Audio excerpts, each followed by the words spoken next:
Kenya's trade with Somalia is not affected by this diplomatic spat, particularly with regard to the country's exports of miraa and the other imports and exports that the two countries trade in. Thank you, Mr. Speaker. Honorable Kato, you have. Do you want to respond if you have any information? Thank you, Mr. Speaker. Mr. Speaker, it's very unfortunate that such very important matters are coming at the end of the last day of the session. But allow me just to say a few things that are already in the public domain about the matter, but it will be very important to say on the floor of this House as we await for more thorough deliberation on this. And I just want to say that, Mr. Speaker, so far there is no any official communication in the diplomatic circles, they call it not verbal, from the Federal Republic of Somalia, requesting Kenyan ambassador to Mogadishu to travel to Nairobi for further consultation. So far, no any official communication to the Ministry of Foreign Affairs here in Nairobi. Secondly, Mr. Speaker, the purported action by the Federal Republic of Somalia is regrettable, as it is based on unsubstantiated claims or allegations, as stated by the leader of majority on the issue of them claiming that Kenya is interfering with their internal affairs. Those claims are not substantiated. Three, Mr. Speaker, I would like to say that the government of Kenya respects and upholds the cardinal international principles of self-determination, sovereignty, political independence, and territorial integrity of all countries, and in particular those in Africa. But Mr. Speaker, having said that, I also want to say that Kenya reiterates its support of the very positive steps taken by the people of Somalia in implementation of the Somali-owned political roadmap. You know, this morning we were debating and ratifying the African Union Charter on democracy, elections, and good governance, brought by my committee to the floor of this House. Very unfortunate that we concluded. Many members of this House contributed, but we were not able to. Mr. Speaker, protect me from this corner. This is very serious, and so, Mr. Speaker, I was saying that it's just unfortunate that we were not able to put the question to it for formal ratification because of lack of quorum in the morning. And I tried through the office of the clerk to request that it be put on this afternoon order paper, just for a question to be put, very important AAU instrument, but our standing orders could not allow that. Standing order number 238, hopefully it's until the next sitting, I don't know when. But I was saying that the document was on democracy, elections, and good governance. And one of the issues in that treaty is regular holding of free, transparent elections as enshrined in the constitution of member states of the African Union. And actually, Somalia is one of them. So, Mr. Speaker, because of that, Kenya respected that, that element of political independence of Somalia. But there is need also, because they are in our region, that they implement the Somali-owned political roadmap on inclusive politics, including the September 2020 agreement between the federal government of Somalia and the federal member states on the election model and election calendar for the 2020-2021. It is therefore incumbent, Mr. Speaker, upon all the political actors in Somalia to stay true to their political commitments, avoid distracting actions. And actually, some of the distracting actions is the matter before the House right now, that issue of, purporting to, send the ambassador from Mogadishu and the one from Nairobi for further consultation, but rather engage in constructively to ensure timely implementation of elections calendar, which will mark another critical phase in the post-conflict reconstruction efforts in Somalia. Finally, Mr. Speaker, I want to say that Kenya continues to support the people of Somalia in their quest for peace and stability by employing active diplomacy, as well as by making meaningful contribution towards re-establishment of institutions of political governance, security sector reforms, trade, development assistance, and humanitarian aid. Over and above the huge sacrifices made through the African Union mission in Somalia, AMISOM. And the objective of this effort is to foster peace, stability, and good neighborliness that will guarantee and set a firm foundation for political, social, and economic prosperity for the people of Somalia. Finally, Mr. Speaker, I am also aware that there is pressure, especially from the Kenyan side, to reopen the Miraa shipment into Somalia. And because of that, Mr. Speaker, it may also be the other factor that is being used as a bargaining tool for all these, what we are seeing. But we are a country that stand for peace, stand for diplomacy in the region, and that is one of some of our foreign pillars, the pillars of our foreign policy, Mr. Speaker. And I want to assure, as the leader of majority have said, that we are in good diplomatic relation with Somalia, and it will continue that way, Mr. Speaker. Thank you. Let me just allow one more intervention from the Honorable Duale, because there's heavy business lined up. Mr. Speaker, I want to thank the chairman for that statement. Listening to him without imputing any motive on the chairman was only reading the statement issued by the PS Foreign Affairs when the ambassadors were recalled.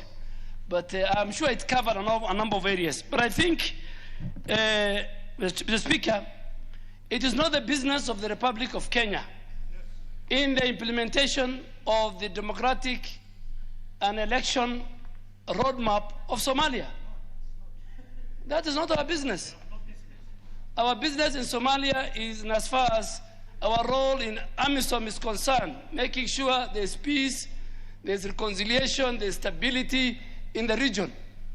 How to implement, and that's why even us, using BBI, we want to implement our own system.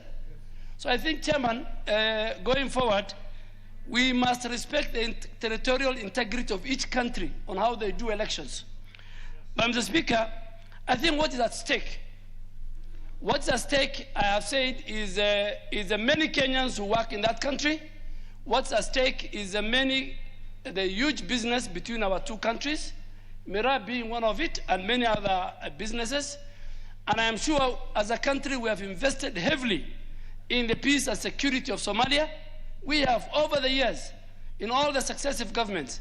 And I think going forward, I think being the big brother, we are the big brother, and being the most stable country in the region, when we look around what is going on, I think Kenya has been and will still maintain its neutrality, but we must make sure that if there are any other differences, either politically, diplomatically, let us solve them for the interest. We have more issues that binds us together as two neighbors than divide our people and our country. Mr. Speaker, on the face of it, I really want to thank the chairman, Honorable Kato, for that immediate and comprehensive answer. Let's not make this one, because you see, there's something that was said earlier on when people are given a chance to comment on petitions. Now, because I can see some of the people raising their hand up, you are likely to, the Honorable Olagwa Watch cautions, when you make comments, you must temper what you say. Especially I can see now people from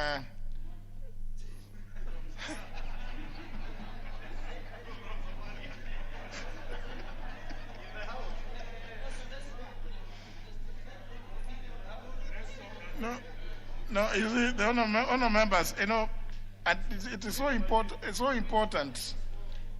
The response given by the Honorable Kato has been quite measured. I remember he has made reference to the use of the term "not verbal." So you know, and I can see now some of you. By the way, some of you I even know. I'm aware you traveled there without my permission. Now you want to start now discussing those issues. The member for Mandela North, Major Bashir. But I will stop you if you veer into some. Thank you, Honorable Speaker. I am fully aware that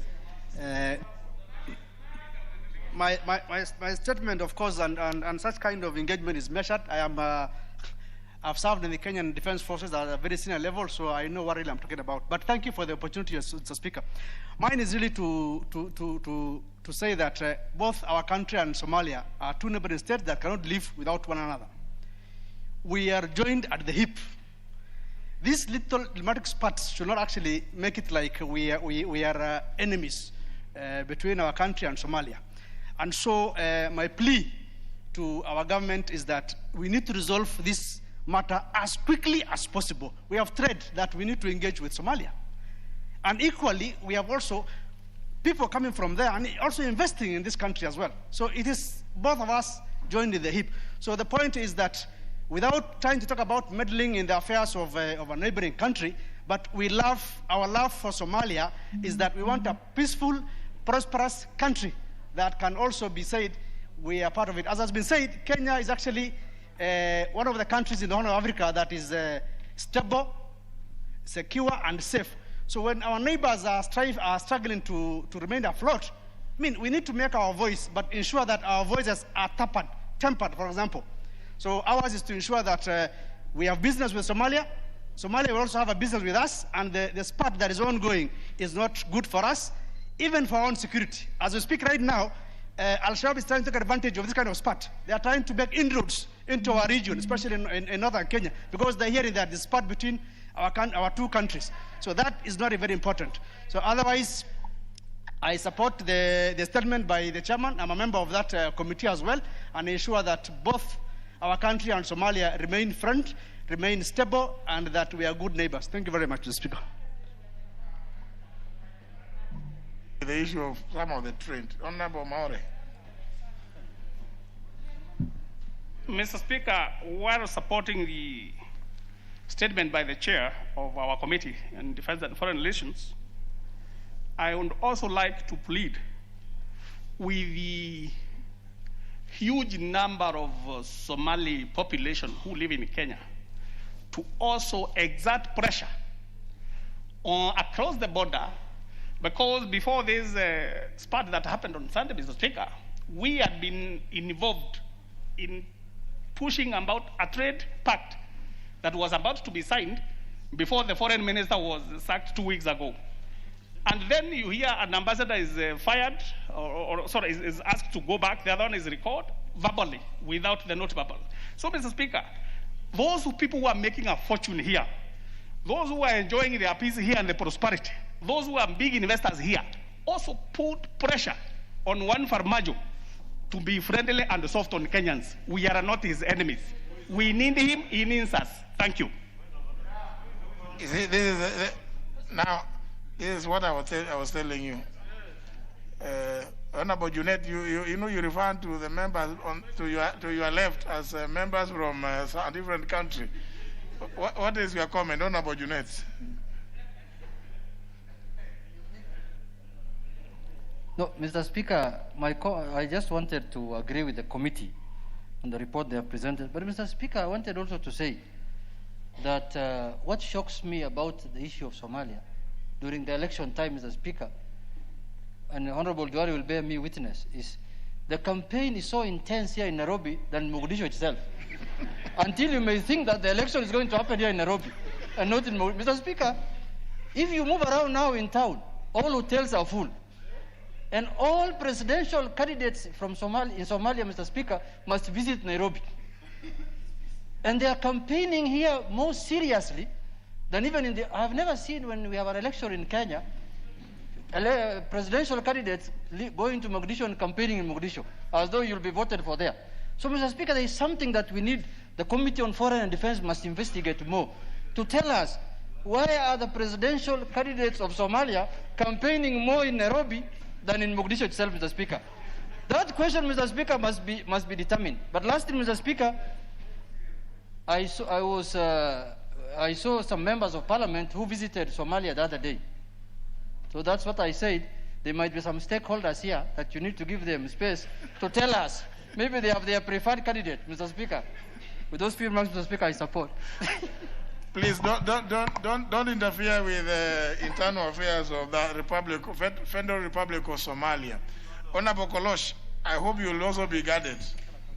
Thank you, Honorable Speaker. Honorable Speaker, I agree with Honorable Junet that the leadership and those who are looking for positions, including even members of parliament from Somalia, are more in Nairobi than in Mogadishu itself. That's a show that there's an interest by the Kenyan government on the elections of Somalia and the level of influence.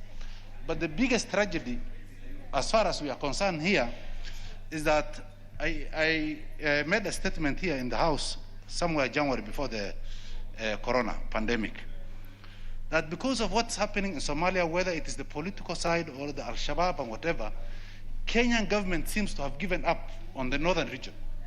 And that's why there are no schools open. Even the class 8 and the form 4s in some of our schools today are doing it on their own. And that's why I believe for the Kenyan government to exert its authority, not just in Somalia and territorial integrity, we must ensure that we don't give up on services that are required by the Kenyan children within our country continue, and we do not give up on the pressures and the instability that's coming from our neighbors. Those of us who went to Somalia actually went because we were told Al-Shabaab and whatever that's happening is your problem. Go and sort it out. And we had nowhere else to go because it is the Kenyan government and the highest level that told us they cannot address the issue of Al-Shabaab, they cannot open schools. You go and sort out your own issues. And that's why we went to Somalia. Thank you, sir. Of course, you need to read your rules when you undertake those kind of sojourns. You must have permission of the speaker. So please, it doesn't matter who at what level of government you have been told to solve the problem, and then you start to take a walk into Somalia. That's a foreign country. You needed to, you know very well what you did. When you are almost getting into trouble, when you landed back, is when you started looking for me. Of course, now I can disclose, since the matter is long over. When you came back and you are getting into trouble is when you started looking for me, when you should have looked for me before you left. Anyhow, Honorable Kolosh, I think the matter has since been addressed. Yes, Honorable Duale, what is the... Mr. Speaker, when the President came to make his address in compliance with the Constitution this year, about a fortnight ago, Speaker, the President made a categorical statement, which is on the Hansard, and urge members of parliament of this House, Speaker, to participate and help in the reopening of schools in January 2021 using their CDF resources, either through infrastructure, building of schools, classrooms, laboratories, and even the bursary. So, Speaker, it is shocking that first a presidential directive has not been complied with. And Mr. Speaker, I really want to indulge you that you ask the chair of the Select Committee on CDF, Honorable Wamunyinyi, and the Honorable Chair for Finance, Honorable Gladys Wanga, who oversees the National Treasury and the board in terms of resources, to make a statement so that it goes on record that till today, the amount disbursed to constituencies is less than 2%, or even zero. And the Speaker, we are talking about opening of schools. And the Speaker, I think this is a serious matter that if we go on recess, for this long recess, then that means already our parents and our voters expect us January to pay bursary. So, Speaker, you know, when infrastructure is not used for a long period, the classrooms, the schools, the laboratories, they need to be renovated, to be brought to a stage where both in terms of safety and environmental usage is complied with. And again, because of COVID. So, Mr. Speaker, it's a serious matter, and more so again when the President has urged this House to join him in members participating. Of course, it's also our cardinal responsibility, and CDF has done well, particularly in the education sector. We really want to urge you, Mr. Speaker, to ask the two chairs to update this House and go on record unanswered when these resources will be available and disbursed to the various constituencies. Mr. Speaker, I beg to seek that clarification. Honorable Munyinyi, you have anything to say in response? Thank you, Mr. Speaker. Indeed, what the Honorable Duale raised is very important. In fact, is not only the direction of His Excellency the President, but we are expected to participate, to utilize the funds appropriated to engage in activities that were proposed and approved by the board, Mr. Speaker. Now, Mr. Speaker, when you forwarded to me as chair of the committee the provision, what the President had directed, I indeed had deliberation with members of the committee and the board as well, and came up with the regulations and guidelines on how we're going to implement the presidential directive.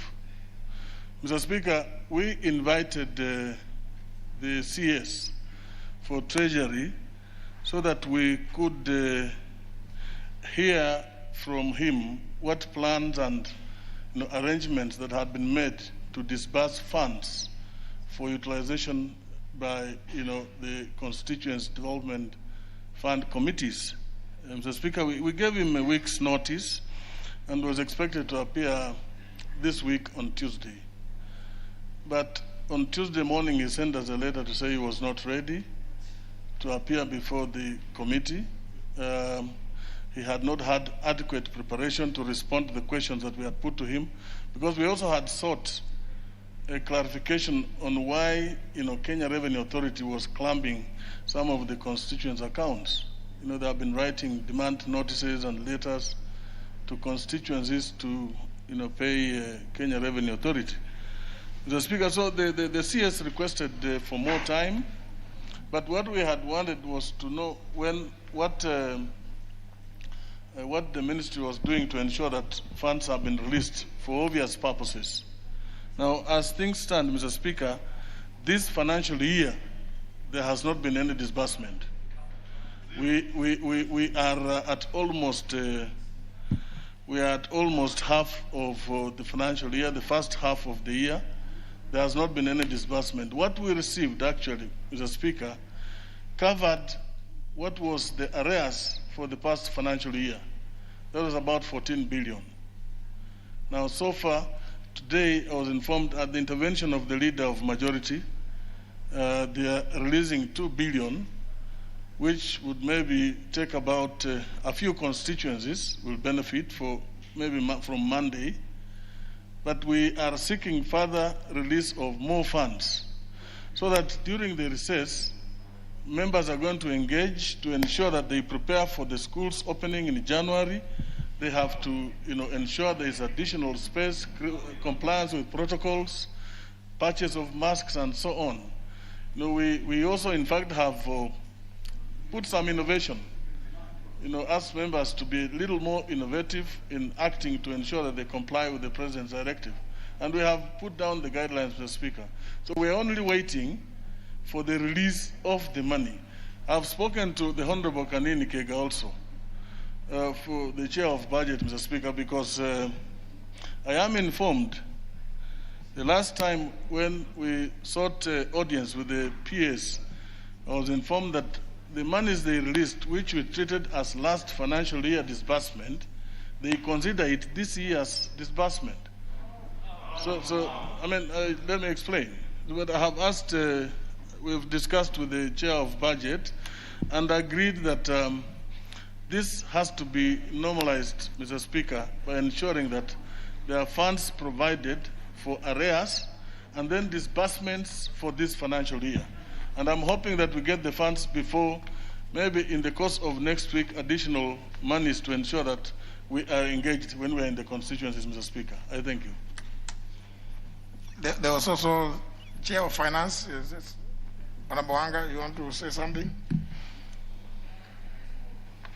Thank you, Honorable Speaker. Honorable Speaker, perhaps just to agree with Honorable Duale and Honorable Waimunini that in terms of our education sector, especially in the villages and so on, without CDF, there'll be zero preparedness, Honorable Speaker, for students to go back to school for COVID, because our education sector relies almost 100% on CDF, whether it's development of infrastructure in the schools or bursaries for our children. So, Honorable Speaker, what I'd like to say is we also understand, we don't want anybody to think we do not understand that the economy has suffered shocks and so on, but what we are facing ahead of us in terms of children returning back to school is so important.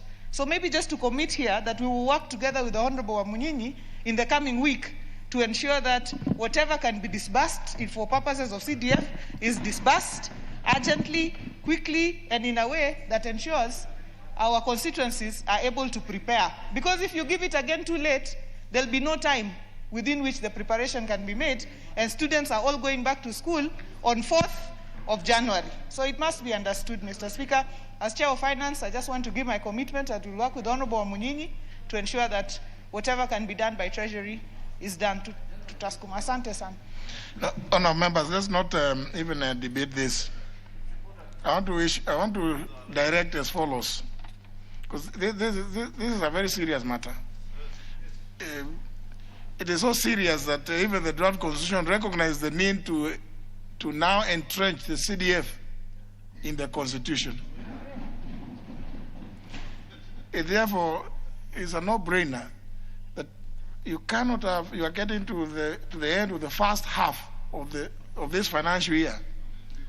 And according to Honorable Amunyinyi, the chair of the Select Committee, nothing which was meant for this financial year has been released from the Treasury. That is so serious that when you have your engagement, and please make sure that you do that engagement not later than Wednesday next week.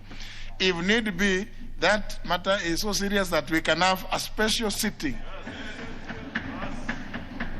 A special sitting even during recess to deliberate that matter. And that must be made clear to the Cabinet Secretary for National Treasury. It cannot be that they are able to release funds to do other things, and they cannot appreciate the place of the National Government Constituency Development Fund. I think when you meet, let us get a report through the leader of majority, leader of minority. If need be, members be prepared to come back here for a special sitting.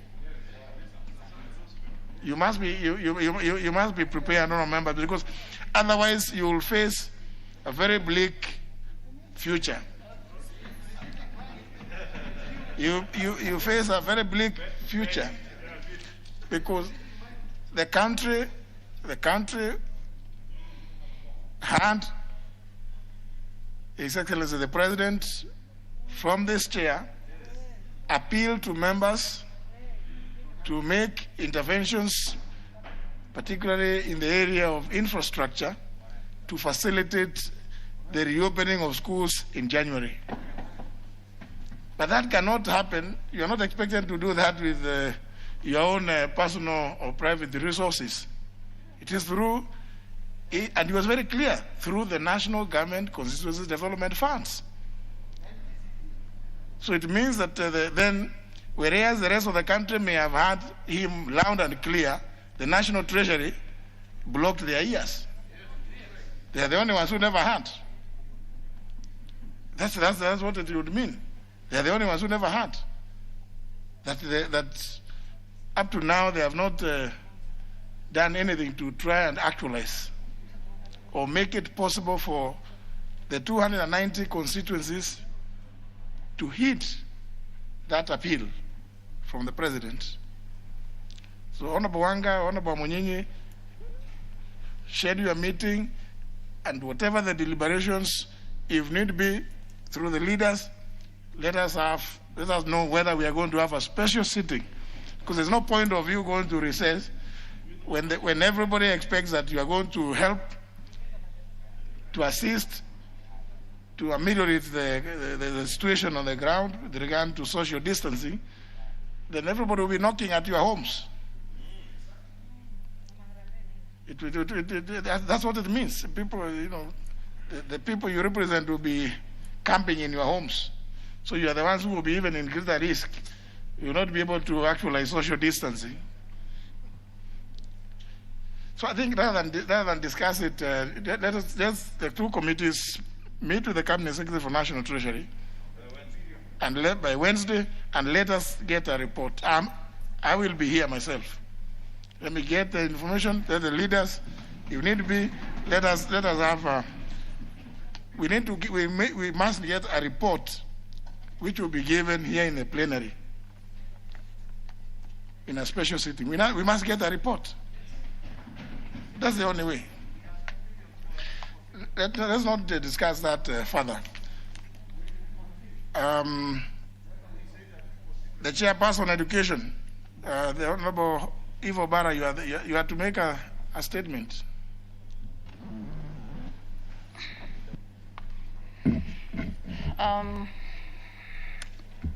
Thank you very much, Mr. Speaker. The request for a statement by Honorable Olaga Loch regarding disbursement of tuition and general purpose funds to primary schools.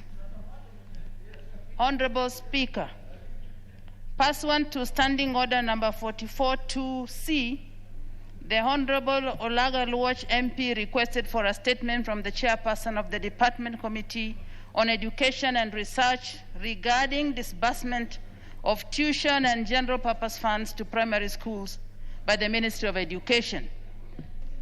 The committee sought response from the Cabinet Secretary for Ministry of Education, and I beg to read the response as follows. 1.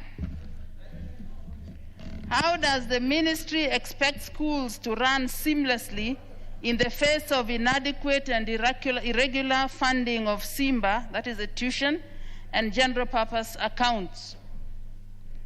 Honorable Speaker, Ministry of Education ensures immediate disbursement of free primary education funds received from the National Treasury. the Ministry of Education disburses free primary education funds to public primary schools at the rate of 1,420 shillings per pupil per year. 50% in term 1, 30% in term 2, and 20% in term 3.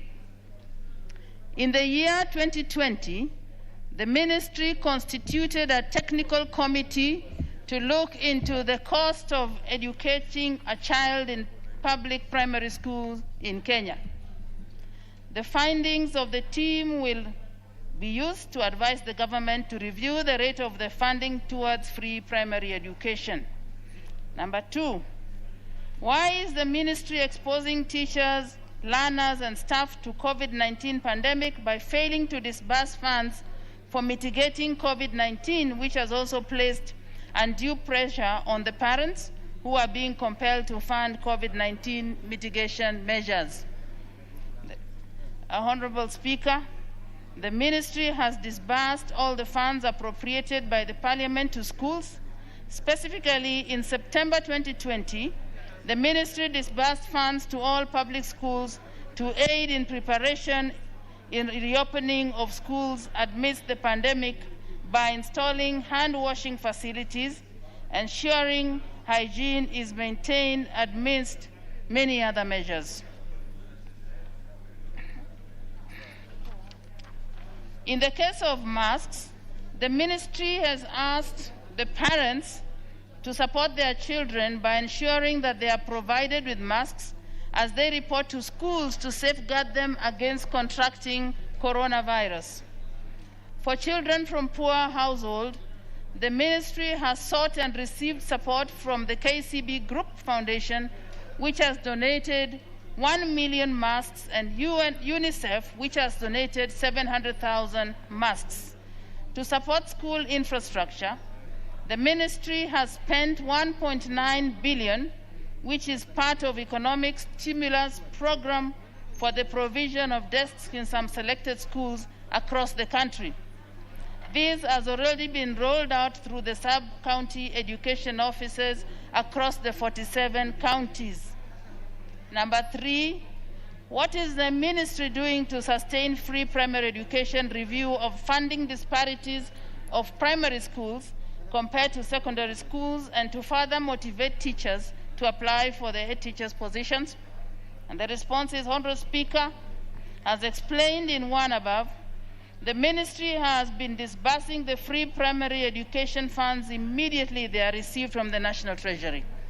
The Ministry of Education has constituted a technical committee to monitor the conduct of a study on equity-based financing in primary and secondary schools in Kenya.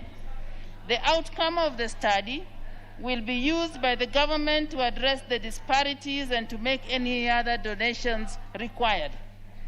As for the motivation of teachers to apply for head teachers' positions, Teachers Service Commission is solely responsible as constitutionally mandated to deal with the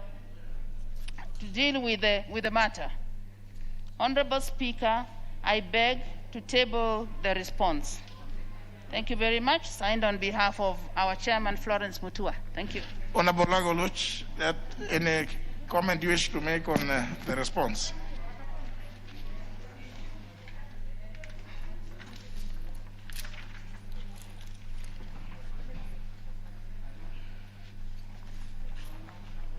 Intervention, yeah. Asante Mheshimiwa Spika. Mheshimiwa Spika, Alhamisi wiki jana niliamua kuonyesha ubabaji yangu kwa lugha yetu ya Kiswahili.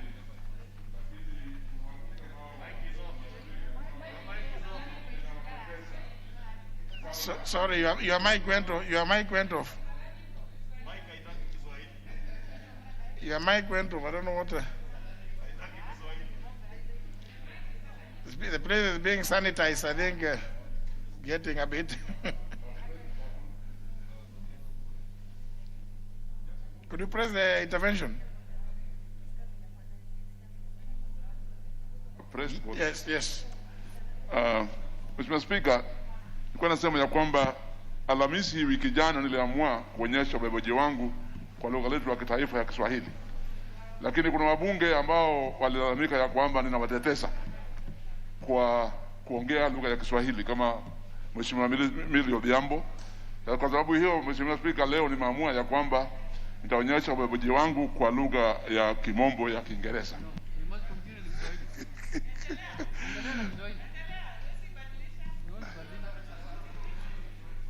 Mheshimiwa Spika, ninaweza kuendelea ukiamua ya kwamba niendelee na Kiswahili? Endelea. Asante Bwana Spika. Mheshimiwa Spika, kama kuna sababu ambayo inaonyesha ya kwamba wabunge wote wakubali BBI, ni ya kwamba swali kama hili, jibu ambayo nimepata haonyeshi ya kwamba Cabinet Secretary ameamua kuchukua swali kama hili kikamilifu kabisa, kwa sababu hii ndio swali ambayo kwa Kiswahili ungesema ni inadequate and irrelevant. Mheshimiwa Spika, swali la kwanza niliuliza ya kwamba inakuwaje pesa kutoka kwa Ministry of Education inaenda kwa shule nusu. Ukiona ya kwamba hii response ya jibu la kwanza inasema ya kwamba bado wanafanya jukumu ya kuangalia ni kivipi wanaweza kupata pesa ya kutosha. Mheshimiwa Spika, hii jibu haonyeshi sababu gani pesa haikuji vile inatakikana. Ikiwa tuko na budget na pesa imeenda kwa ministry, inakuwaje bado inakuja nusu? Ya pili, Mheshimiwa Spika, inakuwaje ya kwamba jibu ya pili inatamka mambo ya viti, na viti si kuuliza kwa swali langu. Swali langu ilikuwa ya kwamba inakuwaje pesa ambayo inafika kwa shule haitoshi mambo ya COVID-19. Hii jibu inaonyesha Bwana Minister CS hakuwa na jibu nzuri. Ya tatu, Mheshimiwa Spika, niliuliza inakuwaje pesa ambayo inatolewa kwa primary schools, shule ya msingi, iko tofauti na zile ambazo kwa shule ya sekondari. Hii jibu namba tatu hajagusa hata kidogo swali langu, hata kidogo, Bwana Spika. Ndio sababu ningeuliza ya kwamba hili swali, jibu ambayo nimepata haitosheki kabisa, na ningependa kuuliza na kuomba Bwana Spika ya kwamba CS ya Education Bwana Magoha atengeneza jibu ambayo inaweza kutosha kwa wabunge. Hii haitoshi kabisa, Mheshimiwa Spika. Basi atafanya hivyo bunge litakapo rudi mwaka ujao, sio kuanzia tarehe 9 Februari. Leader Majority, do you have anything on 44-2?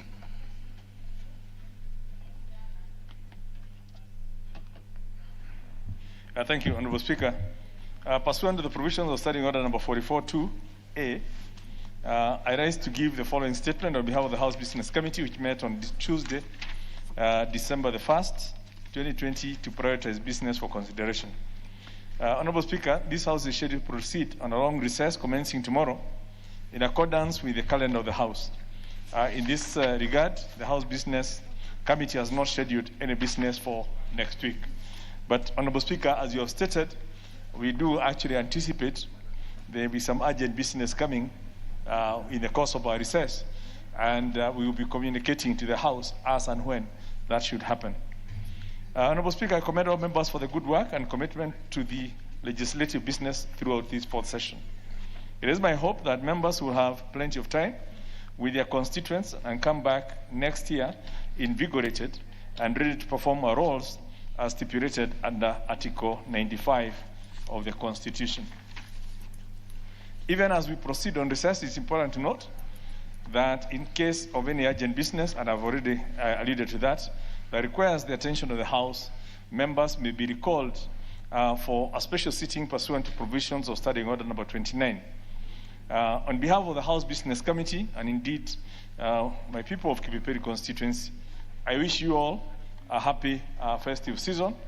And even as we get ourselves into the happy festive season, I would want to ask members that we make it not just happy, but a safe festive season, so that we see you all, and as we resume, because we are living in very tricky and dangerous times.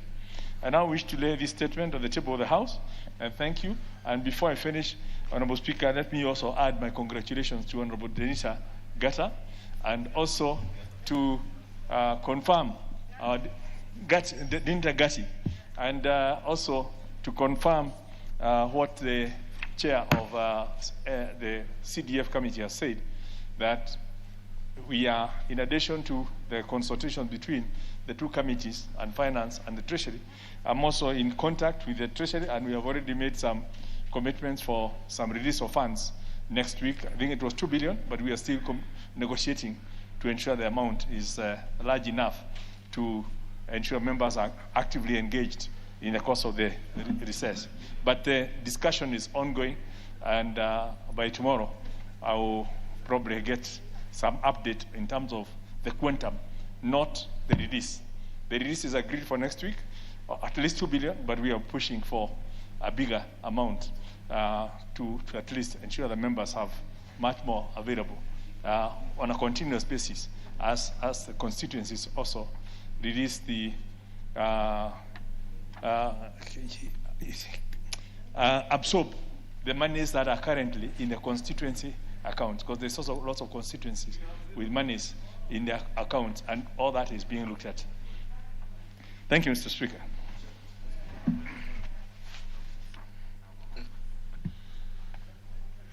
Honourable members, before we go to the next order, which is order number 8, I wish to make this communication, which relates to the fate of the various businesses before the House and committees and activities of committees during the upcoming recess. Honourable members, as you are aware, at the rise of the sitting today, the House is scheduled to proceed on a long recess in accordance with its calendar. This marks the conclusion of the regular sittings of this part of the 4th session of the National Assembly in the 12th Parliament. I sincerely wish to commend members for the diligence and commitment exhibited with regard to the business of the House, both in plenary and in committees, throughout the session.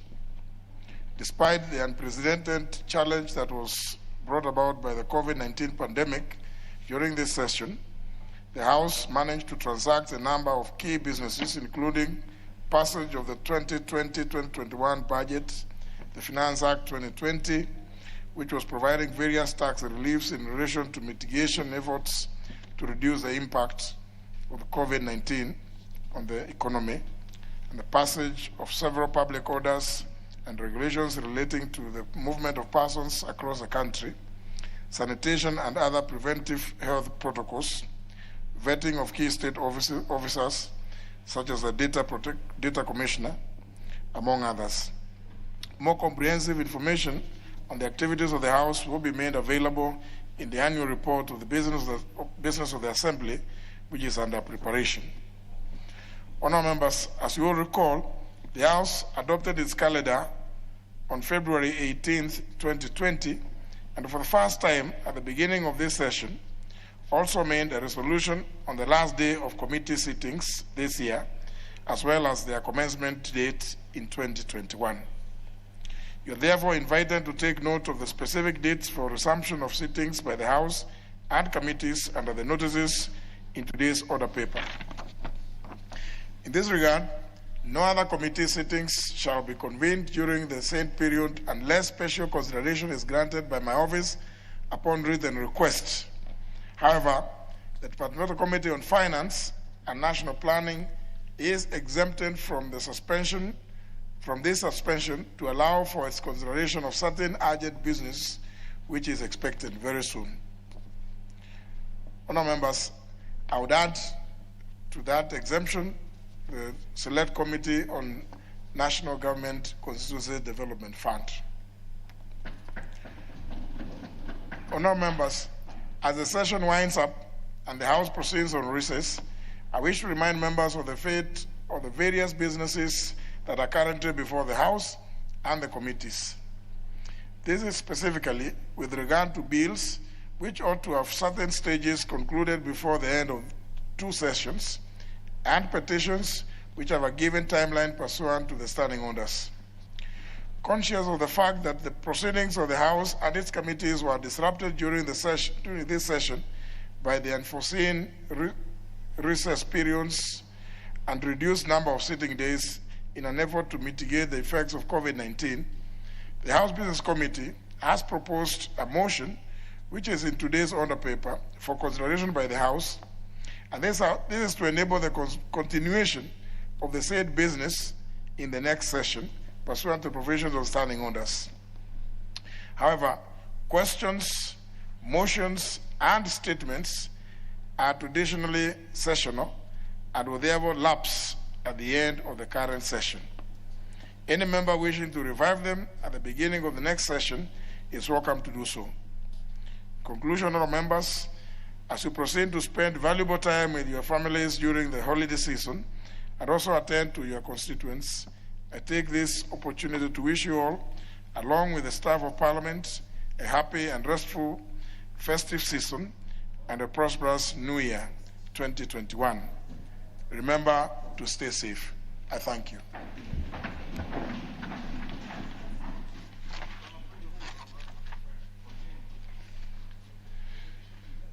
Honorable Ishuma, what is the point of order? 44-2. Thank you, Honorable Speaker. I rise on 44-2 and Honorable Speaker, appreciating what the Leader of Majority has just informed us, although I wish that he would be more forthcoming for purposes of planning when he mentioned that there might be urgent business, and he seems to have information on what that urgent might be that would occasion a special sitting. And the fact that he's not giving us notice of what that business would be, maybe if he has an indication of what that important business would be, it would be good to communicate so that even as we go on recess, Honorable Speaker, we are better prepared. But instructively, Mr. Speaker, on the same strength of that standing order 44-2, the reason why the Leader of Majority rises every Thursday to inform members on the business that is coming the following week is so that we're also able to prepare and be able to know what business is before us. And I just noticed in the order paper for today, Honorable Speaker, there is business that was not listed in his statement for last week, and I don't know, Honorable Speaker, why the business, I think it was order number 11, I can't get my order paper for today.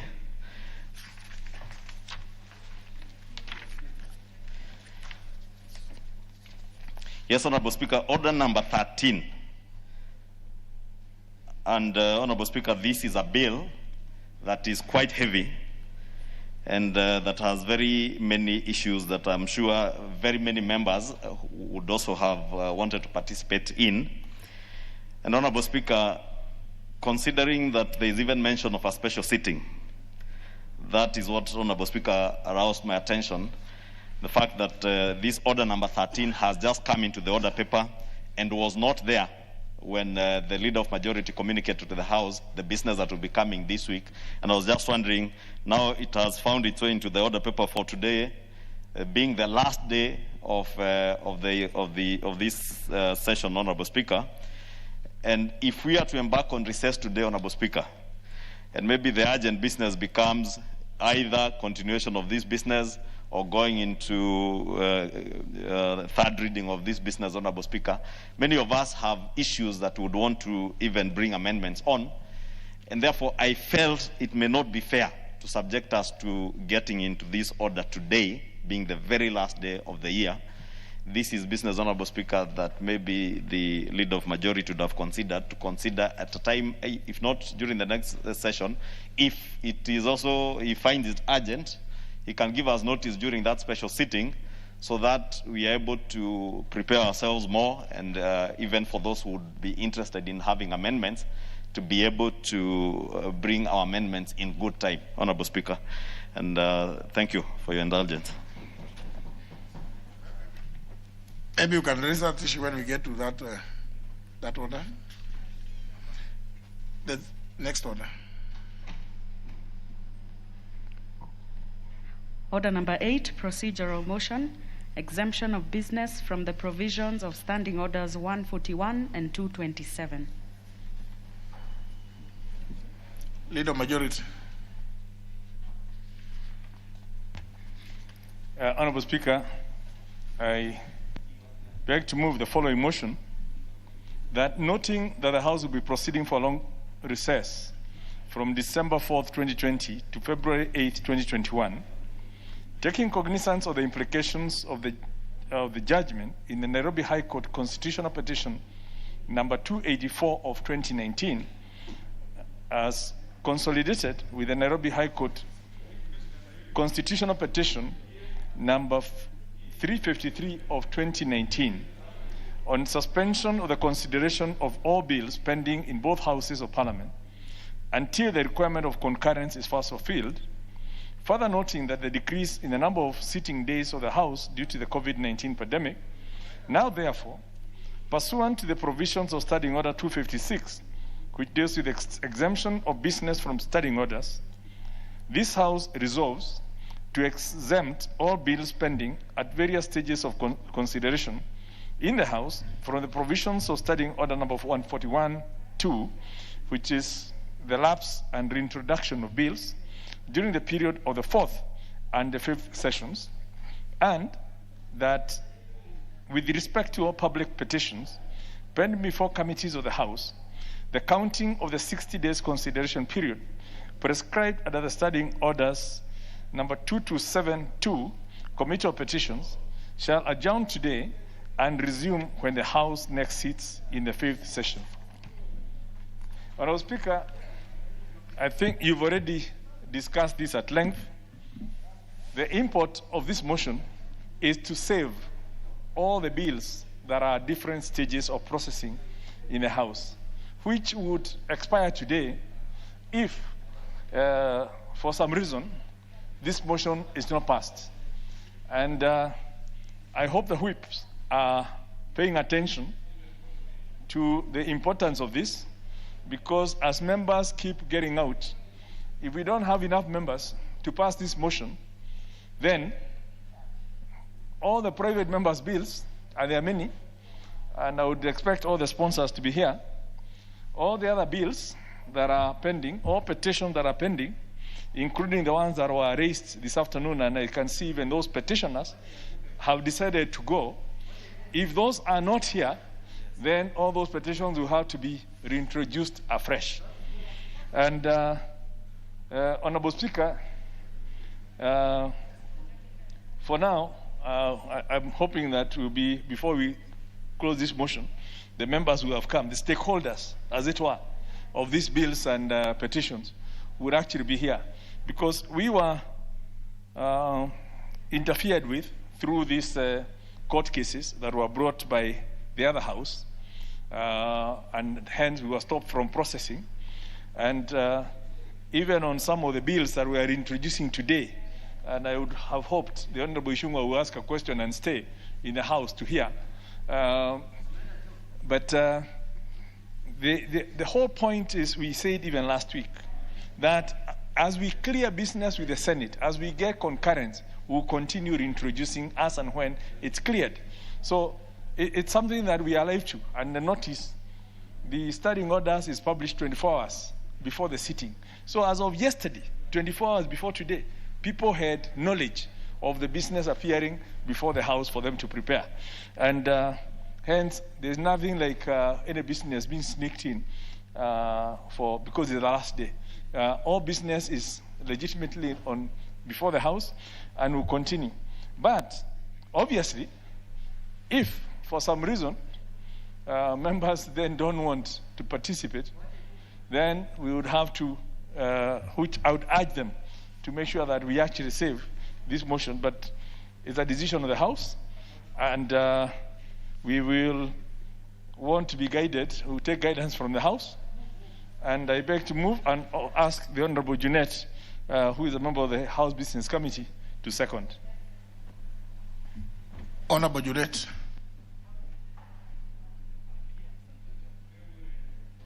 Mr. Speaker, this is just a procedural motion. And Mr. Speaker, this is a motion that wants to extend the life of bills and petitions before the House.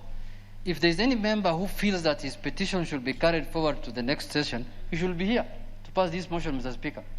if that, you know how important it is to bring a bill, how dear it is to the member. So if a member has a pending bill, which he knows that after today it will lapse, he should have been here to make sure that this procedural motion is passed. So me, I think, a few are here like Honorable Bokose, but we want the numbers for the question. Mr. Speaker, if the numbers are not there, let this thing die, so that the member can start afresh, so that he knows the importance of being here to make sure that his bill and his petition are in order. Mr. Speaker, if the numbers are not here, and I'm going to ask a member of mine to ask for quorum, Mr. Speaker, I'm a whip, I know how to do things. We shall ask for quorum here. If the quorum is not enough, let this thing die, Mr. Speaker. Thank you. Do you second? I second, Mr. Speaker. I'm so annoyed. Honourable members, you know, today's order paper for this afternoon is not a supplementary order paper. And every member who has made their way here and who has smartphones is expected to know what is on the order paper. Order number 8 is the first one, and it's so clear. Yes. So I want to agree with the Honourable Junaid and the Honourable Leader of Majority that indeed this is a member's motion.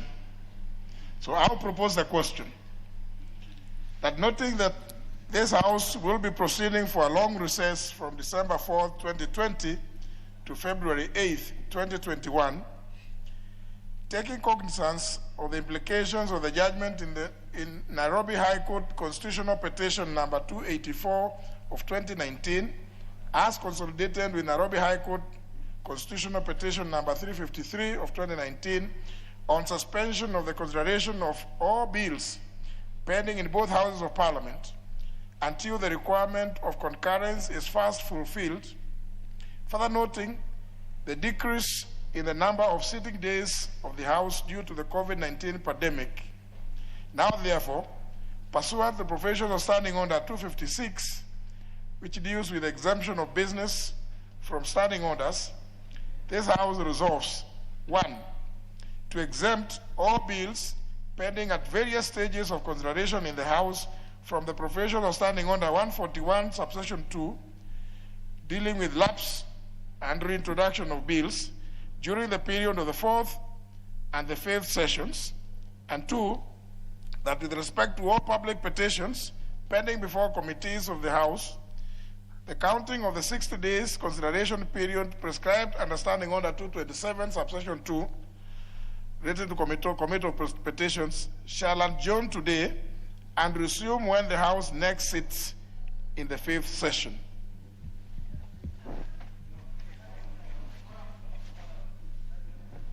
Honorable Millie Odhiambo, member for Suba North.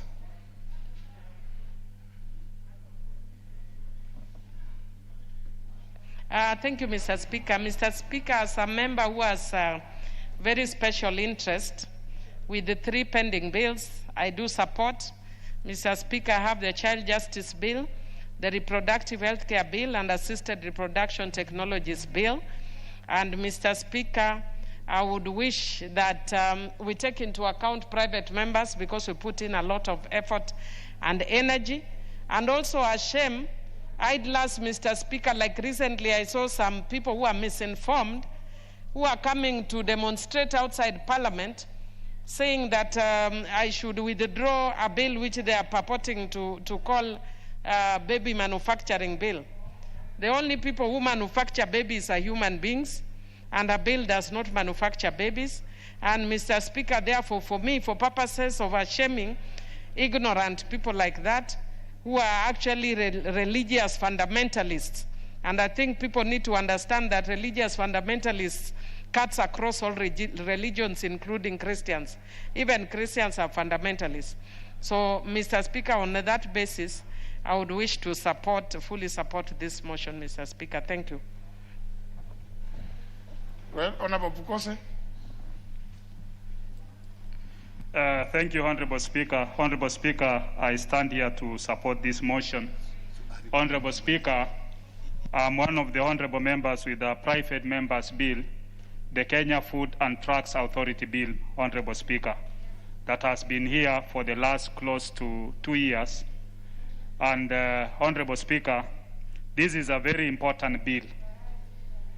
When you look at news today, in the US, all the vaccine by Pfizer, BioNTech approval is done by the FDA. In European Union, it is done by the European Regulatory Authority. In Kenya, as we speak today, we don't have an authority that can approve, that we can seek approval for any vaccine trial, because what you can do is maybe to seek from the Kenyatta National Hospital Ethics and Committee for you to be able to be approved. And that is not the way things are done in any other jurisdictions. So my bill, Honorable Speaker, speaks to many things. One, it speaks to issues to deal with approval of even drugs in the market, pharmacovigilance, issues to do with even whatever food drugs are going to be introduced in our market, and the safety of those drugs. You need to even look at even the foods that we are taking in the market. Nobody looks at how much pesticides those foods have, and we continue consuming and complaining that people are developing cancers and other non-communicable diseases. Honorable Speaker, I think it is a high time that some of those bills actually goes into record, that this House approves something that is for monumental contribution to this country and even for generations to come. It is not just a bill for that. I think you are now not out of the motion. No, I'm just, Honorable Speaker, thanks for your guidance. Yes.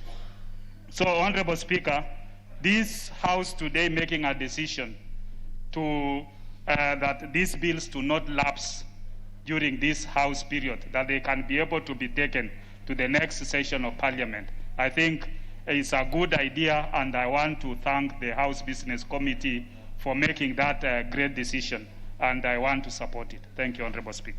Member for Matuga.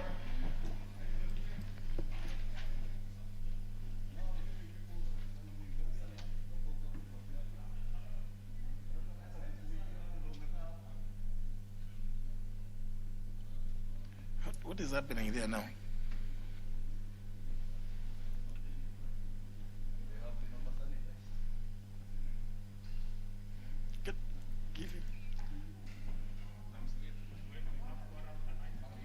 Can you give him somewhere the way which he is working?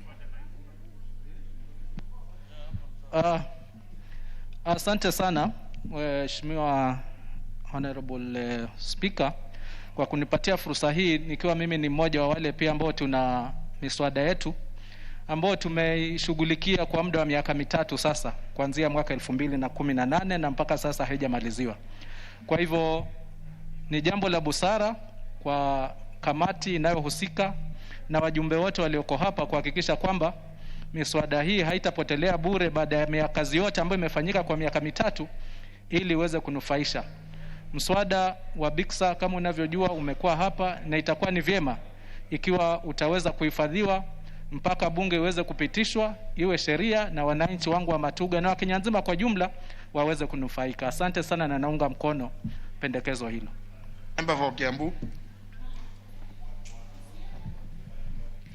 Thank you, Mr. Speaker, for giving me the opportunity to support the motion. I rise to support the motion because I'm one of the interested parties, having moved a private member's bill concerning the elderly and the welfare of the elderly of Kenya. And it is very disheartening, Mr. Speaker, to note that this is a bill that has taken over 2 years, and the elderly that were not already in the bracket of being called the senior citizens, after those 2 years, already they have qualified to become senior citizens. And these are the people that were intended to benefit from my bill, Geriatric Bill 2019. And therefore, Mr. Speaker, I want to congratulate the leadership of the House Business Committee, led by yourself, for considering to create more time and more space for private members' bill and other businesses of the House that have not been sorted out, noting that the business of the House was interfered with during the COVID introduction in Kenya. We stayed at home for quite a long time before we sorted ourselves in terms of who is to attend to the panel, to the House, to the launch, and therefore I would support the proposal to have Parliament discuss and handle quite a lot of business that have been pending so that we can be paying justice to the people who elected us into the House. And therefore, Mr. Speaker, I strongly support the motion. Thank you. Member for Kandui. Asante Mheshimiwa Spika kwa kunipatia hii fursa. Kwanza niseme naunga mkono hoja hii iliyoletwa na Mheshimiwa Kimunya, kiongozi wa wengi hapa bungeni. Mheshimiwa Spika, mimi mwenyewe binafsi naunga mkono hoja wa kuhifadhi hii miswada kwa sababu mimi nilileta hapa mswada zaidi ya miaka 2 iliyokwisha. Mswada mmoja wa sukari, Mheshimiwa Spika, yani kwa kimombo sugar bill, ambao mwenyewe uliamurisha iende kwa kamati ile inashughulika na mambo ya kilimo ili iweze kufanya public participation, yani kusikiza, kuchukua maoni kutoka kwa wananchi, Mheshimiwa Spika. Na imekaa kwa hii kamati zaidi ya mwaka 1.5, Mheshimiwa Spika. Na hata mimi mwenyewe nilikuwa nimetoa malalamishi kwako nikisema kamati za bunge haifai kuweka miswada iliyoletwa na waheshimiwa kwa muda mrefu zaidi mpaka inakuja kufika kiwango mpaka iokolewe na House Business Committee. Mheshimiwa Spika, naomba wenzangu wenye viti na wabunge walio katika kamati za bunge wawe wanatekeleza wajibu wao muhimu wa kuhakikisha wanajadili na kupitisha miswada, walete ripoti katika bunge ili ziweze kuendelea kufanyiwa legislation ambayo inafaa, Mheshimiwa Spika.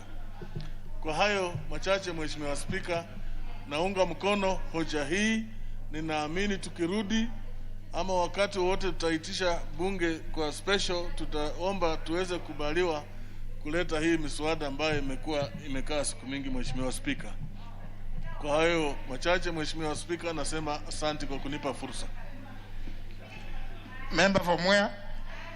Honourable members, when you are dealing with these ones, you do your intervention button. Or the member is not present. Member for Chepalungu. Member for Chepalungu is the one next one on the. Thank you, Mr. Speaker. No. Yes, I was given the card. No. Member for Chepalungu. Yeah, I was given the card, Mr. Speaker, because I didn't have a card. That's true. So Yes, please. Honorable Sabina Chege, you. Mr. Speaker, I just want to really say it's important. I'm happy that members are back. We have very important private members bill, and I think they have been mentioned. One, the cancer bill, blood transfusion bill, Mr. Speaker, breastfeeding bill, radiographers bill, basic education amendment bill.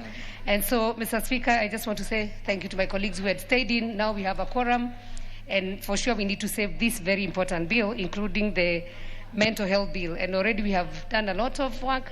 And so the Food and Drugs Authority bill, you already spoke to it, Honorable Bukose. We are handling it, and you know, I want to confirm that it's among the very important bills that we have before my committee, including one for Millie Othiambo assisted reproductive. And yes, it's not children harvesting. It's a very important bill for this Republic of Kenya. And the last one from Honorable Jaldesa about the organ transplant amendment of Health Amendment Act, about safeguarding the organs and tissue in this Republic of Kenya. So I want to thank members who are here. And so I am happy, Mr. Speaker. Thank you.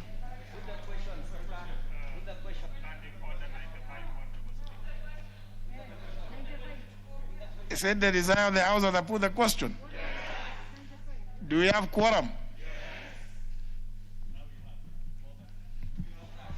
Well, it has been confirmed to me, not by yourselves, but by the Sergeant at Arms, that there is quorum. Therefore, I put the question that noting that this House will be proceeding for a long recess from December 4, 2020 to February 8, 2021, taking cognizance of the implications of the judgment in the Nairobi High Court Constitutional Petition number 284 of 2019 as consolidated with Nairobi High Court Constitutional Petition number 353 of 2019 on suspension of the consideration of all bills pending in both houses of Parliament until the requirement of concurrence is first fulfilled, further noting the decrease in the number of sitting days of the House due to the COVID-19 pandemic.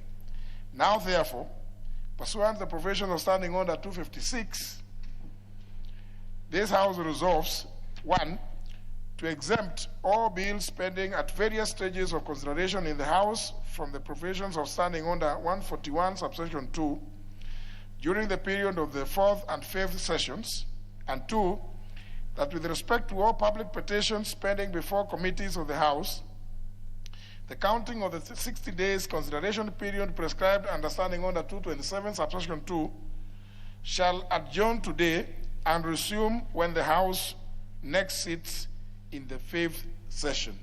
Will as many as of that opinion say aye? Aye. Will as many as the contrary opinion say nay? The ayes have it. So, honourable members, then that is saved, but you move to the next order. Next order. Read out the next order. Order number 9, procedural motion, consideration of certain business received during the recess period of 4th December 2020 to 8th February 2021. Leader majority. Thank you. As I move this motion, I'd just like to ask the members that it's equally important that you stay. Honorable Chair, I beg to move that notwithstanding the provisions of Standing Order 41 and 42 relating to conveying of messages from the Senate and from the President on the National Executive, Standing Orders 120, 122, and 126 relating to the publication procedure upon publication and first reading of bills, and Standing Order 2210, subsection 2, relating to the tabling of statutory instruments. This House orders that during the period of the long recess, December 4th, 2020 to February 8th, 2021, A1, upon receipt of any message from the Senate or upon receipt of any name of a person nominated for appointment to a state or public office from the President or any other office in the National Executive, the Speaker shall forthwith refer such message to the relevant committee for consideration without having to recall the House. Number 2, should a bill be published during the said period or a published bill becomes due for first reading during this period, the Speaker shall, upon lapse of at least 3 days following the publication of the bill and following a determination that such bill is of priority, forthwith refer such bill to the relevant committee for consideration pursuant to provisions of Standing Order 127, Committee of Bills to Committees and Public Participation, and upon resumption of the House, cause the bill to be read a first time and the second reading may be taken forthwith or such other day as the House Business Committee may determine. Number 3, should any statutory instrument be transmitted for tabling before the House during the period, the Speaker shall, following a determination that the statutory instrument is of priority, forthwith refer the statutory instrument to the relevant committee for consideration and cause the statutory instrument to be tabled in the House upon its next sitting in accordance with the provisions of Section 11 of the Statutory Instruments Act, Act number 3 of 2013. And 4, should the Speaker receive a message relating to the Senate's amendment to a bill or rejecting the National Assembly, the Speaker shall forthwith refer the schedule of the Senate amendment to the relevant committee for consideration pursuant to provisions of Standing Order number 145, Senate amendment to bills originating in the National Assembly, and upon resumption of the House, report such fact to the House.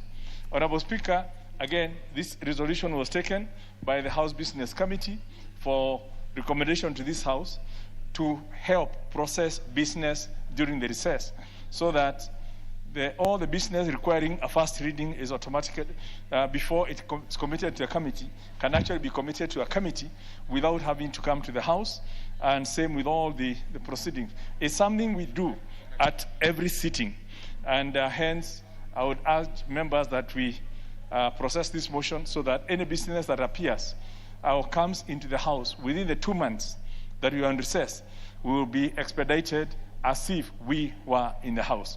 I beg to move and ask the Honorable Junet to second. Honorable Junet.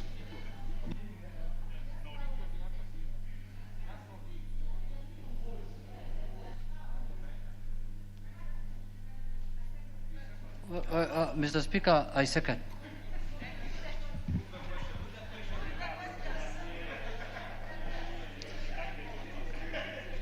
Honourable members, I propose the question, which is that notwithstanding the provisions of standing orders number 41 and 42 relating to conveying of messages from the Senate and from the President or of the National Executive, standing orders 120, 122, and 126 relating to publication, procedures upon publication and first reading of bills, and standing order 210, subsection 2, relating to tabling of statutory instruments, this House orders that during the period of the long recess between 4th of December 2020 and February 8th, 2021, 1, upon receipt of any message from the Senate or upon receipt of any name of a person nominated for appointment to a state or public office from the President or any other office in the National Executive, the Speaker shall forthwith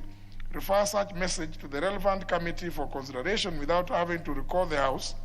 2, should a bill be published during the same period, or a published bill becomes due for first reading during the period, the Speaker shall, upon lapse of at least 3 days following the publication of the bill, and following a determination that such bill is of priority, forthwith refer such bill to the relevant committee for consideration pursuant the provision of standing order 127 relating to committee of bills to committee and public participation, and upon the resumption of the House, cause the bill to be read a first time, and the second reading may be taken forthwith, or on such other day as the House Business Committee may determine.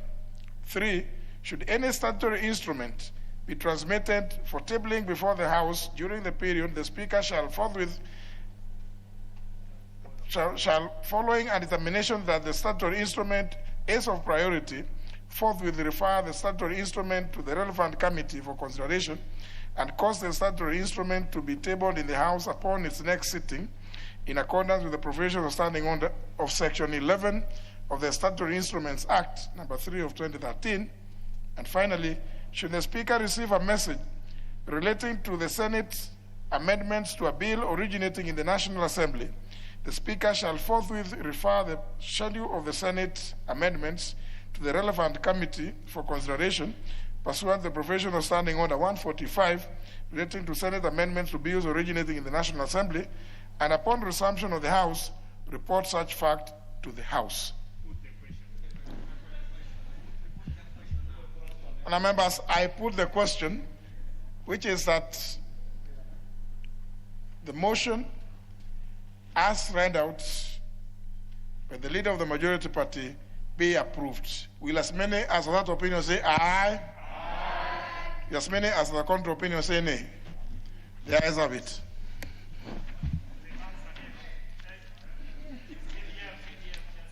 Next order, next order. Order number 10, motion, approval of nominees to various national government constituencies development fund committees. I want to know, before this motion is moved, whether the member of parliament for Ainapkoi constituency is in the chamber. Yes, I can see the indomitable Honorable Chepkut. The member for Chepalungu. The member for Chepalungu. They are nominees for his constituency. Who would know them other than himself? The member for Kasarani. I've seen the Honorable Wanjiko. Yeah. The member for Bori.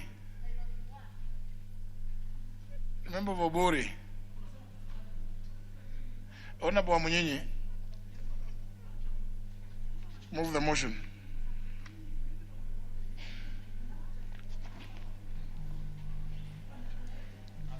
Thank you, Mr. Speaker. Mr. Speaker, I beg to move that pursuant to the provisions of Section 43 subsection 4 of the National Government Constituency Development Fund Act 2015 and paragraphs 5 and subparagraph 2 and 10 of the National Government Constituency Development Fund Regulations 2016, this House approves the list of nominees for the appointment to the following four constituency committees of the National Government Constituency Development Fund laid on the table of the House on Thursday, December 3, 2020. Mr. Speaker, the constituencies are, as per the order paper, as you read them out, they are in Apkoi constituency, Chepalungu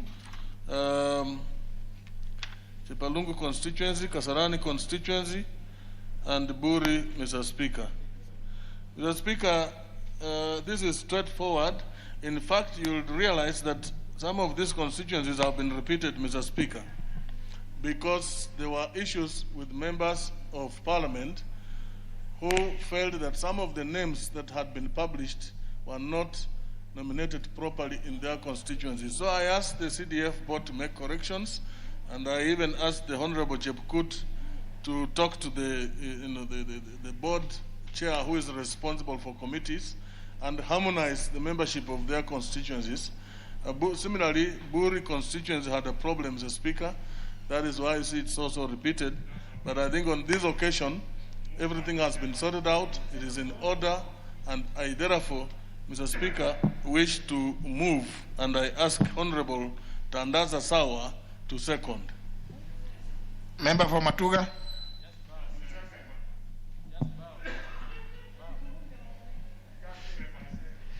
Asante sana Mheshimiwa Spika. Jambo hili kama tulivyozungumza ni jambo ambalo ni wazi, tukikumbuka kwamba sisi kama waheshimiwa huwa ni vinara wa hii fund ya CDF. We are only patrons. Kazi yote huwa inafanyika kupitia kwa hizi kamati. Kwa hivyo naiunga mkono na sote tuweze kuipitisha, kwa sababu hata zile pesa ambazo tulikuwa tunazungumza labda zitoke Treasury, ikiwa katika ma constituencies bado kamati hazija kuwa sawa, inamaanisha wananchi hawataweza kunufaika kwa fedha hizi. Naunga mkono hiyo hoja. Asante. Well, I propose a question which is pursuant to the provision of section 43 subsection 4 of the National Government Constituency Development Fund Act 2015 and paragraphs 5 subparagraphs 2 and 10 of the National Government Constituencies Development Fund Regulations 2016, this House approves the list of nominees for appointment to the following four constituency committees of the National Government Constituency Development Fund laid on the table of the House on Thursday, December 3rd, 2020. Ainapkoi constituency, Chepalungu constituency, Kasarani constituency, Buri constituency.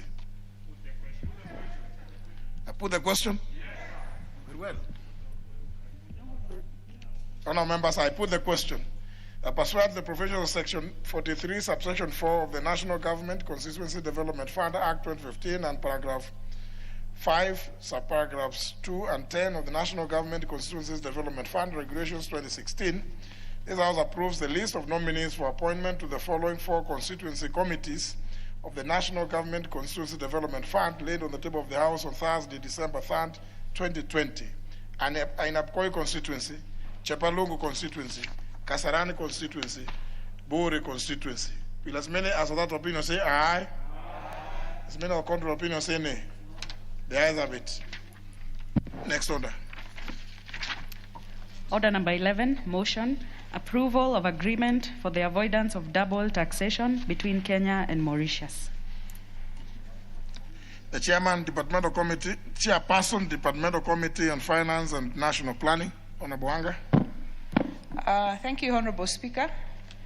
Honorable Speaker, I beg to move that this House adopts the report of the Departmental Committee on Finance and National Planning on its consideration of the agreement for the avoidance of double taxation between the Government of the Republic of Kenya and the Government of the Republic of Mauritius. Honorable Speaker, just for the record, in the exercise of powers conferred by Section 41 of the Income Tax Act, the Cabinet Secretary for National Treasury and Planning published a notice specifying the agreement for the avoidance of double taxation between the government of the Republic of Kenya and the government of the Republic of Mauritius, vide legal notice number 114 on 30th June of 2020. The notice was submitted to the Clerk of the National Assembly on 7th July 2020 and tabled before the House on 15th July 2020. And you subsequently referred that notice to us. Honorable Speaker, currently there is no agreement on avoidance of double taxation between Kenya and Mauritius. And this is done because there is a need to have a legal framework for the administration of avoidance of double taxation with regards to Kenyan citizens living and doing business and working in Mauritius, and Mauritian citizens living and doing business in Kenya. Honorable Speaker, the government of Kenya has several double taxation agreements with countries such as Canada, Denmark, France, Germany, India, Korea, Qatar, among others. There are several others that are under consideration. Some are also signed, but not in force, such as the one we have signed with the East African Community. Honorable Speaker, more often than not, these agreements have not found their way to Parliament. In fact, this particular agreement only found its way to Parliament after the Tax Justice Network went to court and made their plea in court that this agreement had not been considered by the National Assembly. And that is when the court ruled that the agreement should come. And that is when it was brought. And Honorable Speaker, when it is brought, and one of the issues we are raising, it is brought under the Statutory Instruments Act. So even when we held public participation and listened to various stakeholders, we were not able to make any changes because the agreement is signed by the time it is coming to the House. So one of the recommendations we will be making, Honorable Speaker, so that our engagement is not in vain. Because when we engage and we listen, we are talking about various taxes and various taxation rates. The House should be able to make an input rather than just either agree with or annul as per the Statutory Instruments Act. So one of the things, Honorable Speaker, that we are saying is we should amend the law so that these agreements come under the Treaty Making and Ratification Act so that they are dealt with and looked at and can be reviewed by Parliament, and rather than just looking at the agreement and either agreeing with it or not agreeing with it. So, Honorable Speaker, we were really in a catch-22 because if there are any issues that were raised, for example, by the stakeholders in public participation, we told them while some of them we may agree with you, but at the end of the day, we will have to weigh whether it is worth annulling the agreement in totality, or we hear you, but there is no change we can make. So one of the recommendations, Honorable Speaker, moving forward, is these double taxation agreements, as they continue to come to the House, should be under the treaty making and ratification, so that we can look at them, we can change whatever we'd like to change before they go for final signing, Honorable Speaker. So, Honorable Speaker, there are many, many sections of this agreement providing for taxation regarding income from immovable property, from enterprises, taxation on dividends. For example, Honorable Speaker, it provides that dividends paid by a company which is resident, say in Kenya, to a resident other than that of the contracting state, which could be Mauritius. If you are taxed in Mauritius, you could be taxed in Kenya, but at a capped rate, Honorable Speaker, and those rates are capped within the agreement. Taxation of royalties, taxation of technical fees. How do we treat our lecturers, professors and lecturers, either from Mauritius teaching here, or from here teaching in Mauritius, or students from Kenya working in Mauritius, or from Mauritius working in Kenya, or learning in Kenya and have some small income? How do we treat taxation? Honorable Speaker, during public participation, some of the issues that the Tax Justice Network raised, they submitted that Parliament needs to scrutinize double taxation agreements as they sometimes present the following challenges. It constrains national sovereignty since it overrides the domestic tax laws. It gives away rights to tax foreign companies within Kenya. It does not protect Kenyans. These were the views presented by the Tax Justice Network. They also said there is lack of sufficient data to tell us whether there is an actual benefit the country derives from these double taxation agreements. Is it that we are benefiting anything at the end of the day, apart from just good diplomatic relations, political and diplomatic relations? Is there a real benefit? They avert that there could be actually real danger for loss of revenue through exemptions. Various exemptions could lead to loss of revenue. Foreign companies are likely to abuse the treaty by using loopholes to avoid paying taxes in Kenya. If you know there is a double taxation agreement here, rather than register your company here, you go and register it. You are Kenyan, but you go and register it in Mauritius so that you can benefit from exemptions in these double taxation agreements. And those are some of the things that if we have an opportunity as a House to thoroughly scrutinize these agreements, then we can only go with what is in the best interest of the country, rather than just some people negotiating somewhere and then signing the agreement and putting the country into this obligation, huge obligation sometimes, without necessary public participation. So even as we pass this agreement, we would like to urge that looking at future agreements, Parliament should have a primary role and not just a passive role under the Statutory Instruments Act. So, Honorable Speaker, having examined this agreement for avoidance of double taxation, the committee, despite the concerns that we have already raised, we recommend that the House approves the notice as published, but the future double taxation agreements follow a better path so that Kenyans feel protected sufficiently. Honorable Speaker, with those many remarks, I beg to move and ask my Vice Chair, the Honorable Member for the Royal Suburbs, Honorable Isaac Ndirango Wahenya, to second. Member for Roysambu. Royal Suburbs.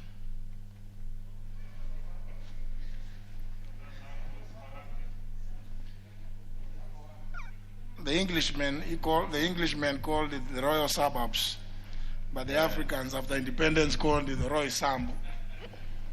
That is true. That is true, Mr. Speaker. Roysambu is a corruption of Royal Suburbs, which we accept. Mr. Speaker, thank you very much for this opportunity. I also wish to second the adoption of this report by informing the House that agreements on avoidance of double taxation are tax treaties created to make favorable taxation policies affecting the people and the citizens of Mauritius who are doing business in Kenya or working in Kenya, and Kenyans operating business or working in Mauritius. That, Mr. Speaker, the policies involved affect trade between both our nations in matters of employment, human resources, repatriation of profits, and non-discrimination of business and trade. Mr. Speaker, this agreement encourages tax compliance by residents of both countries. It also eliminates double taxation on the residents of both countries. Mr. Speaker, the truth is that it also discourages tax evasion and tax avoidance by citizens of Mauritius operating in Kenya and of citizens of Kenya operating in Mauritius, sometimes as business people, as expatriates, or as diplomats. Mr. Speaker,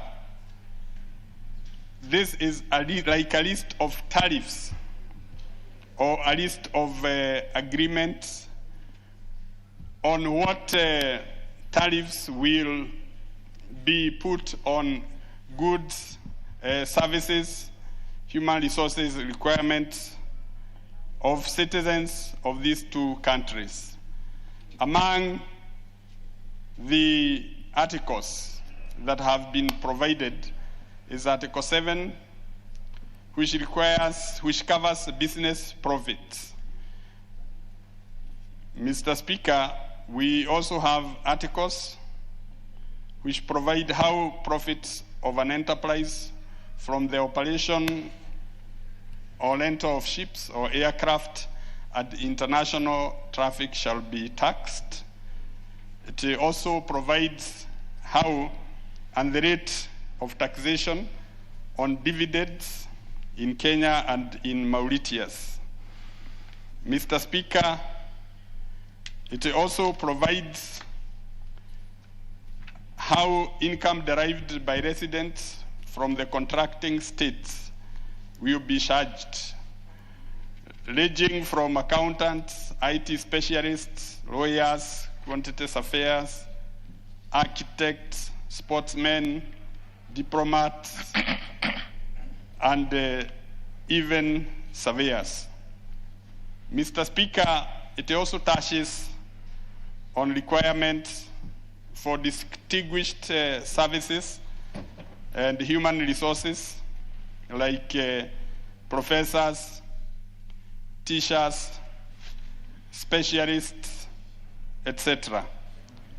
Mr. Speaker, this agreement also reaffirms and makes further commitment to the cooperation, political and economic, that subsists between our two countries. Mr. Speaker, this agreement was signed on the 10th of April 2019 when the President, His Excellency the President, made a state visit to Mauritius and had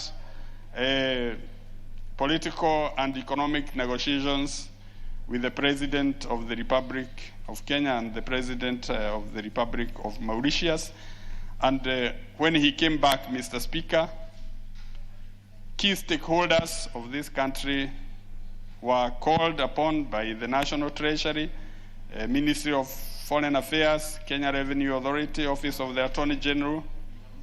And that is when our country developed the protocols to amend the specific articles of this agreement. Mr. Speaker, I invite this House to support the adoption of this report. With those few remarks, Mr. Speaker, I beg to second. Well, members, I propose the question is that this House adopts the report of the Departmental Committee on Finance and National Planning on its consideration of the agreement for avoidance of double taxation between the government of the Republic of Kenya and the government of the Republic of Mauritius, laid on the table of the House on Tuesday, December 1st, 2020, and pursuant to the provisions of Section 8, Subsection 4 of the Treaty Making and Ratification Act 2012, approves the agreement for the avoidance of double taxation between the government of the Republic of Kenya and the government of the Republic of Mauritius. The Honorable Kimunya, you want to speak to this? Thank you. Honorable Speaker, let me start by commending the committee for the Departmental Committee on Finance and Planning for the wonderful job they've done in considering this double taxation agreement or double taxation avoidance agreement between our great republic and the Republic of Mauritius. And to say it's been a long journey on this, I think it started in the year 2012, was ratified, but then the ratification was challenged, but at least now we're doing it the right way. In between 2012 and now, a lot of business opportunities have been lost. Because when you look at, even from the United Nations Conference on Trade and Development reports of 2018, it recognizes Kenya's, the trade, world trade has grown exponentially between countries, and Kenya has not been left behind. If you look at within the region, whether you're looking within the COMESA, and Mauritius is part of the COMESA, Kenya has been a major player in facilitating the trade. And Mauritius did take a strategic decision within its forward planning to become the financial capital for the region.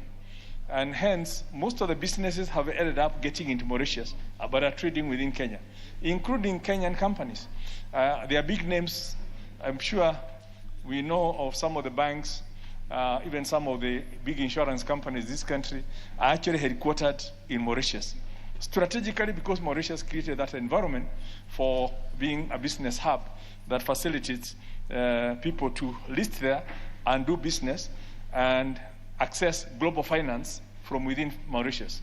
But unfortunately, because of being in the two places, people have been suffering the double taxation. So you are taxed in Mauritius because you're registered there, and you're also taxed in Kenya because you are doing business in Kenya. And this agreement was meant to resolve that problem. And there are several of these agreements within the different countries, with the UK, with the US, with several countries where there is voluminous business and investment flows between the two countries. So if you look at even between the intra-African exports from Kenya, I think as of 2019, we are talking of about $5 billion worth, which is something to think of. Now, so between Kenya and Mauritius, once we now ratify this agreement, it's not only going to save people who are operating in Kenya but are resident in Mauritius, but also attract some of the businesses in Mauritius that can now be resident in Kenya and to trade from Kenya, because they know they only suffer the lesser of the two. I mean, there's a capping, there's a formula that's kind of agreed upon that basically says you choose which tax regime to pay for, which is a primary tax regime. You pay that, and in the other country, you can only pay a little, but you don't end up suffering the impact of double taxation. So I believe this is a positive thing, and I agree with the Chair of Finance that this perhaps should have been brought within the framework of ratification of treaties between countries, rather than the way it's come, because this is an international agreement for intents and purposes. It's not just a matter of regularizing of regulation, so that it also has the gravitas. I know Kenya has also been on the forefront, and much as we don't want to keep referring to the BBI initiative, but at least this House knows the content because we tabled the report here. And one of the provisions within that is actually anchoring into the Constitution Kenya's commitment to regional trade and regional integration. And this is part of that regional integration. So we're not only saying, but walking the talk, that within the region, we have, within the EAC, there's the common market. Within the COMESA, we have a common market. But going beyond, and even within Africa-wide, but going beyond those common market protocols, we also now saying, between the two countries, we are recognizing that our citizens and our businesses operating in those two will be insulated from the vagaries of double taxation. And I think this is a good move. We support it, and we do hope it to send a signal to investors in both countries that Kenya is the place to do business. Like I said yesterday, I think yesterday or the day before yesterday, on this floor of this House, and as the President did allude to in his State of the Nation address, Kenya is currently ranked at number 56 in terms of doing business globally.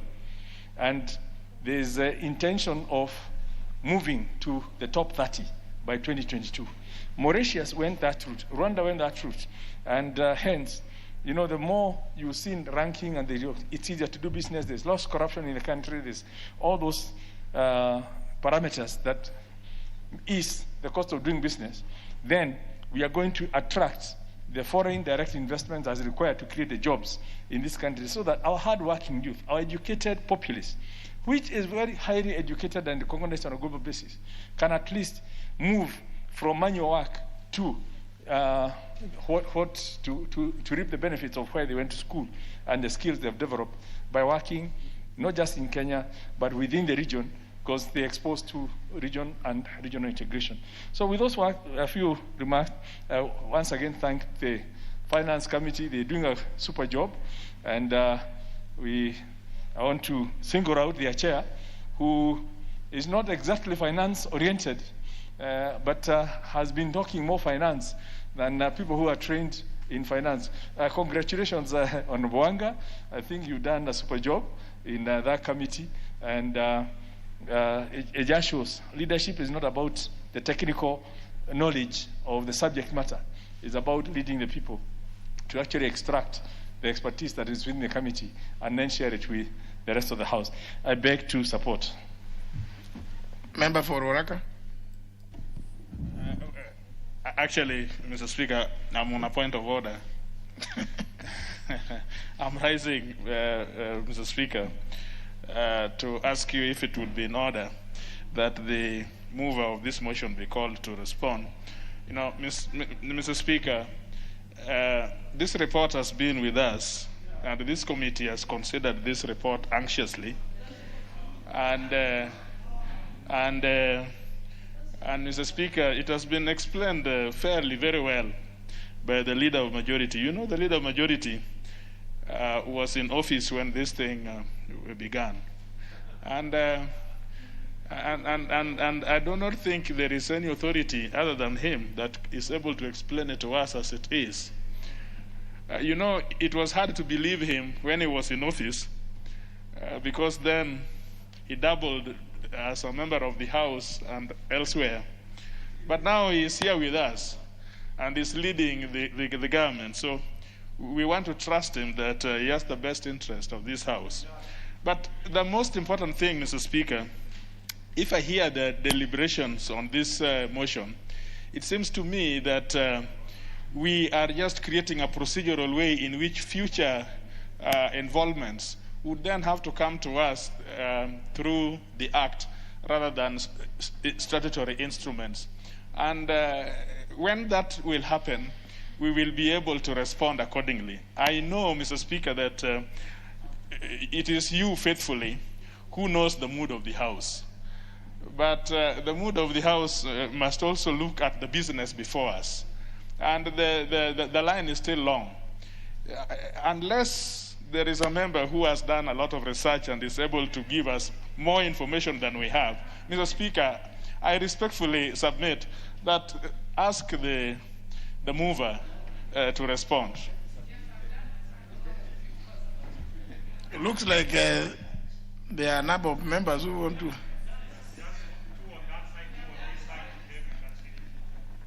Well, but if I go by the request before me, then the one that is first is the member for Funyula. Yes, Honorable Speaker, thank you.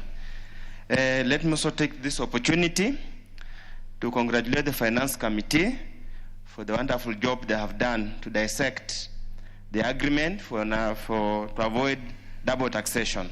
Honorable Speaker, I sit in the Committee of Trade, Industry and Cooperative, and about last week on Friday, the ministry took us through the various bilateral trade agreements they are discussing with various countries and the various trading blocs.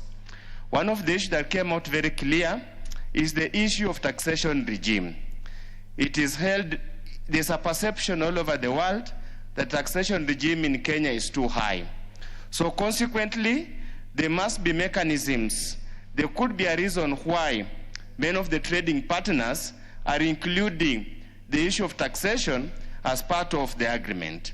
Honorable Speaker, I know we are just about to conclude the discussion with the UK on EPA, that's Economic Partnership Agreement, to deal on various issues. I do believe, as a policy statement, as a policy issue, the Finance Committee needs to look at the issue of taxation so that we are not disadvantaged in the global market.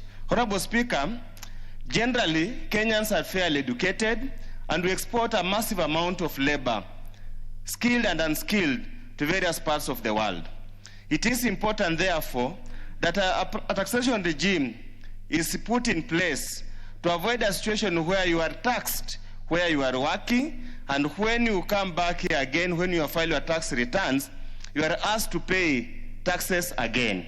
Honorable Speaker, it happened to me sometimes in 2010. I was a lecturer in Rwanda, and probably that's one of the reasons I left. But Honorable Speaker, there is a genuine concern outside there. And the genuine concern is that these kind of agreements probably provides room for scrupulous Kenyans or unscrupulous Kenyans to repatriate money to tax havens.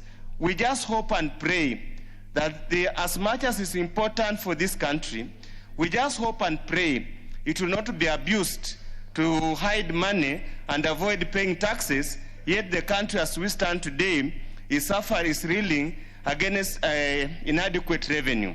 Honorable Speaker, as I conclude, it is important also to note that Kenya as a trading bloc, Kenyans as a strong trading country in the region, is starting to face challenges. And the challenges are inborn. We must address those challenges. Otherwise, we are going to lose our exalted position as the premier trading partners or bloc in the East African region and the African region. With those few remarks, Honorable Speaker, I support. Honorable Duale.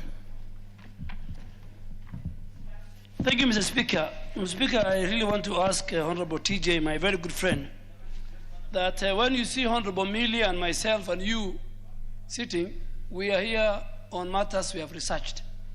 So we really want to add value. So please don't gag few of us.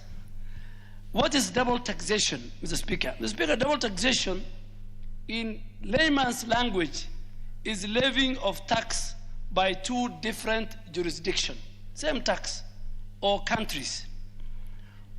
And in this case, we are talking about the income tax, we are talking about capital tax, we are talking about sales tax.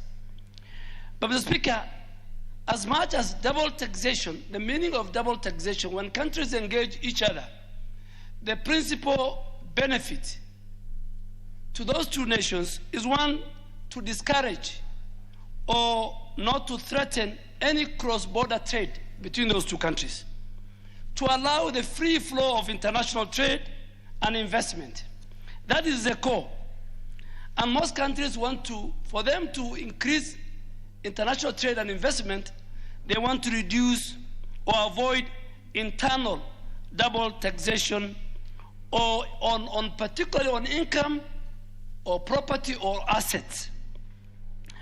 An exemption from tax payment or reduced tax on respective payments. That is why you introduce double taxation. Or some income are being taxed by two different countries. But Mr. Speaker, one, I don't agree unless we amend the Ratification Act. As of now, it is domiciled at the Ministry of Foreign Affairs, that act. And what are we dealing with? We are dealing with the matter of finance and taxation, which is under the National Treasury. So it's not that easy unless an amendment is done to the Principal Act. But Mr. Speaker, let us be very, very honest. We have serious tax regimes within the East African community. The common East Africa tariffs. Speaker, the question that this House must ask itself, has it been implemented? Is it working in favor of our business people, in our companies? Today, unilaterally, for example, Tanzania does not allow some Kenyan companies to operate Farmer's Choice, one of them, and many, many others. And how do they deal with? They bring other difficult anti-business internal to that country regulations. But at the top of it, we have the East Africa Community, common tariffs. So we need first, before we even do with Mauritius, with the other countries, we need first to see how are we faring within the tax regime of the East Africa Community, the tax regime within the COMESA. Mr. Speaker, it's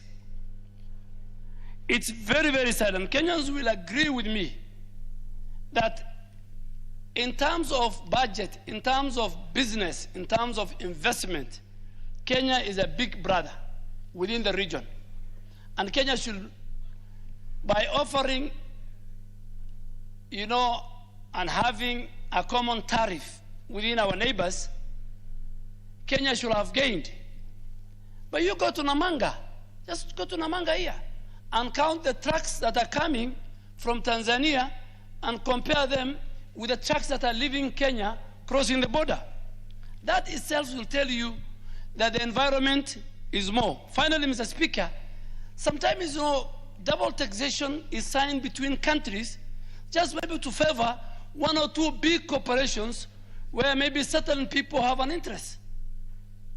When we do double taxation, it should cover across the board. But you don't just form a double taxation because certain people somewhere have an interest on a business between the two countries. That, I think, the Committee of Finance will need to find out. And that's why they said we need to go into detail and look at what are the reasons that is making each and every coin. Member for Soba North. Thank you, Mr. Speaker, for giving me the opportunity, and I want to congratulate the Finance Committee for this. Mr. Speaker, I will not focus a lot on the contents of the agreement. I think the chair of the committee has talked at length about them, and I have them here in terms of the scope, chair, in terms of the issues that are covered. And also, I think the former majority leader has also spoken at length about the benefits. So I'm not going to go to that. Mr. Speaker, I just want to speak to the legal regime that I think that ought to have been used.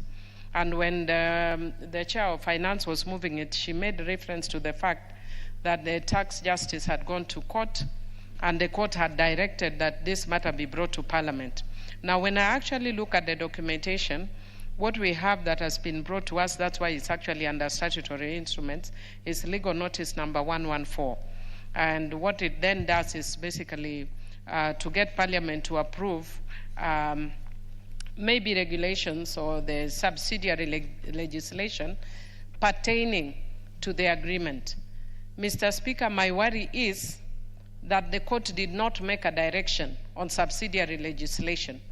The court made a direction in relation to the treaty. And Mr. Speaker, if you look at the Treaty Making and Ratification Act, Section 3, which talks about the application, it says this act applies to treaties which are concluded by Kenya after the commencement of this act, and it shall apply to A, multilateral treaties, and B, bilateral treaties which deal with the security of Kenya, its sovereignty, independence, unity, or territorial integrity, and 2, the rights and duties of citizens of Kenya. Mr. Speaker, if you actually look at it from a very narrow perspective, then you would say that this agreement may be excluded, maybe for somebody who wants to look at the word tax or finance or such wording.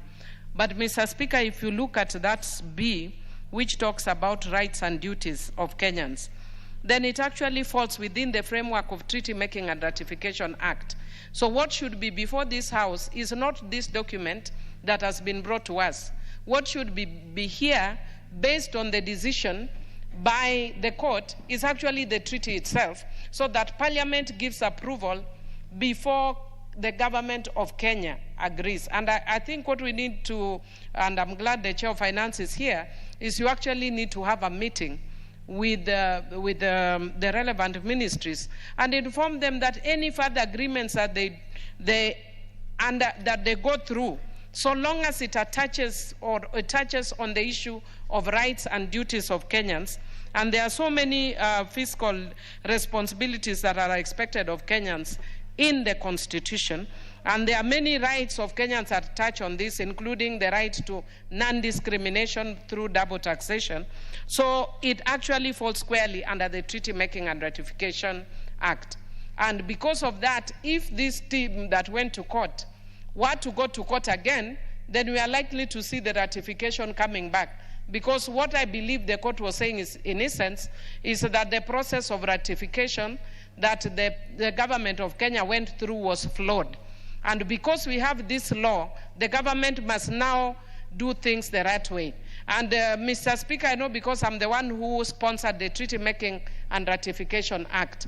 And it was at a time that is very similar to BBI here, that we had the opponents of the Constitution that were opposing the Constitution by saying that there were provisions in the Constitution that took away the legislative power of Parliament.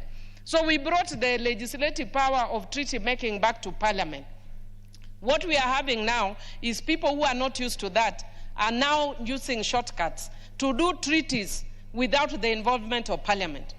We have formed a dual approach now, Mr. Speaker, that treaty making in Kenya must now come to Parliament.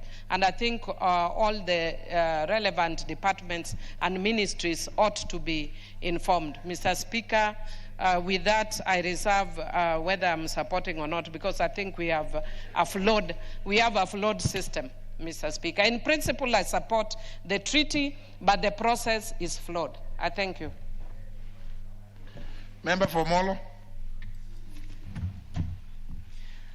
Thank you, Mr. Speaker, for giving me this opportunity to contribute to this. And from the onset, I would like to congratulate my chair, the chair of the Departmental Committee of Finance and National Planning, for having led us through this very good process. Mr. Speaker, I will start by realizing that this agreement was, first of all, signed on the 7th of May of the year 2012. That is the first time His Excellency the President signed this agreement. But it has taken a cool 8 years for it now to come to Parliament so that it can be effected. So what does that mean to the 8 years that has taken for this process to go through? There's a concept we call time value of money, the value of time. So any business decisions that someone needed to make by the virtue of this agreement means that they are 8 years late. 8 years of doing business is so long that if there were particular entities that, for example, had seen some potential in some particular industry in Kenya, then they most likely would have already pulled off. But how have we found ourselves in such a situation? Because, Mr. Speaker, there has been, despite us having legal experts in every ministry, despite having legal experts in every state department, we still find a lot of these errors happening, a lot of these treaties being signed without the ratification of Parliament, and it's very sad that it has taken the intervention of the civil society, it has taken the intervention of our courts, so that the correct procedure is followed, and consequently, us wasting, for example, in this case, 8 years of having a potential to do business. But having said that, Mr. Speaker, the Honorable Duale could not have put it better about the importance of double taxation. But one of the challenges we're having at the Finance Committee, and we're seriously deliberating on how to bring a solution to this, is that we also have double taxation in our own country, where you are paying, for example, income tax, corporation tax for companies, but recently we introduced a minimum tax that's supposed to take effect next year. And as a result, it's confusing the tax regime in this country and making Kenya unfavorable to do business in terms of our taxation. I took some time, Mr. Speaker, to find out why Mauritius. Mauritius is one of the countries in the world that has signed the greatest number of such treaties in the world. So what has Mauritius done that's very different from us? Is one, they have realized that increasing their taxation does not necessarily mean that they get more revenues. So it is said that Mauritius has one of the most generous tax regimes with only 15% corporate tax and 15% income tax. So what does this mean? That these companies that want to locate, for example, here in Kenya, would rather go and domicile themselves in Mauritius because they have very good tax regimes there, and then come back to do business in Kenya as a subsidiary now. Consequently, although we get to benefit from them doing business here, one, we've signed a treaty saying that we cannot double tax them, and therefore, who are the real beneficiaries? The real jobs that should have stayed here in Kenya are going to Mauritius. And despite how many treaties we sign, the truth is that this treaty is more beneficial to Mauritius than it is to Kenya. But we don't have an option. Because if then we don't do this, then those companies would rather go and operate in Mauritius rather than come and operate in Kenya. And therefore, Mr. Speaker, we need to make deliberate decisions of how one to simplify our tax regime. So to make sure that we have a one-stop tax system, that taxes just once, the collection of taxes just happens once, and so consequently make it easier for these companies to do business. And with that, Mr. Speaker, I also note that Mauritius is said to have the best infrastructures in Africa. So in terms of infrastructure, and Kenya, we're making such a great step. But as long as we're not connecting our villages, our Njoro Moro road remains unfixed, our inter-county roads remain terrible, then we may not get to benefit as we are benefiting now. But look forward to when we ratify such agreements where Kenya gets to be a bigger beneficiary. With that, I support Mr. Speaker. Hello, Kitui Central. Yeah, thank you, Honorable Speaker. Honorable Speaker, let me also join my colleagues in thanking the committee for this important motion, and more so relating to agreement in terms of double taxation. Honorable Speaker, in this floor I've said many times that taxation is a good evil, because for a country to develop, you must tax. So it even gets worse when it is double taxation, Honorable Speaker. And Honorable Speaker, you know, anytime you tax, is either you increase the price of a good or you increase the cost of production through what we call VAT and such other taxes. So when we have agreements where, Honorable Speaker, we avoid double taxation, it means the country becomes attractive to investors. Could be local investors or even foreign investors, Honorable Speaker. And as I listen to my colleague from Molo talking about Mauritius, what it says is that as a country, the more attractive you make your country by having a very favorable tax regime, Honorable Speaker, the more you attract investors to the country. And I think that's why we are saying, Honorable Speaker, through this motion, we can easily make our country as attractive as Mauritius, so that when an investor out there wants to make a decision whether to invest in Kenya or Mauritius, the first thing you look at is the tax regime. The other thing you look at, Honorable Speaker, is the issue of infrastructure. And I'm sure you, Honorable Speaker, and me, we have been to Mauritius. And anytime you go to that country, you can see the kind of infrastructure in that country. The other thing is what the majority leader was talking about, Honorable Speaker, the issue of ease to do business. Kenya used to rank around number 80, now we are around number 56. A country like Rwanda, who are our neighbors, Honorable Speaker, is at number 32. So it means if I'm out there and I have my own money, and we are all talking about foreign direct investment, and I want to invest, I'll look at the first of all, the ease of doing business index.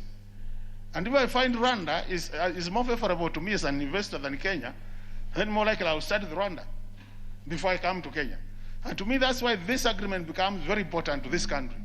That then we put our country in a place where any investor who wants to invest will always be attracted to come to Kenya. We might not be able to reach Mauritius now. I think actually Mauritius, by ranking, if I remember well, Honorable Speaker, is about either number 1 or 2 somewhere there. It's very high in terms of issue of doing business. And to me, that's why when I see this motion, I want to support it so that we start putting our country on the right track in terms of ensuring that double taxation is actually avoided as much as possible so that we attract investors to this country. With those remarks, Honorable Speaker, I support. Thank you very much. Member for Kitui South. What's your point of order, Honorable Pukose? Thank you, Honorable Speaker. I'm under Standing Order 95, Honorable Speaker, that since we are in agreement that most of the speakers who are contributing are in agreement that we should avoid taxation. So may I call that the mover could be called to reply? And is that the mood of the House? Yes. So we shouldn't hear the member for Kitui South. The member for Kitui South has indicated concurrence. And therefore, since the mood of the House, I could actually put the question, which is that the mover be called upon to reply. Will as many as other opinions say aye? As many as contrary opinions say nay? The ayes have it. Mover.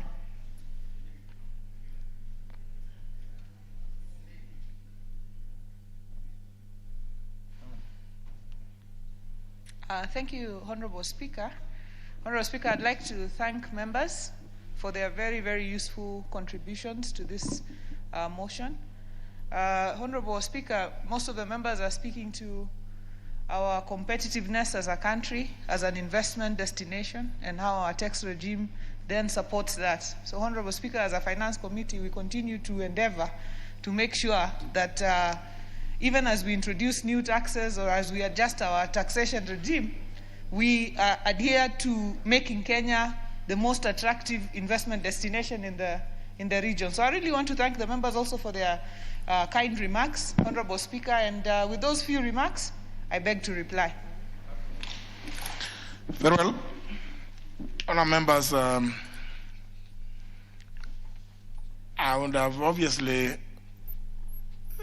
naturally proceeded to put the question, but looking at the House, I would want to find out from the Sergeant at Arms, do we have quorum for me to put the question on this motion? No quorum.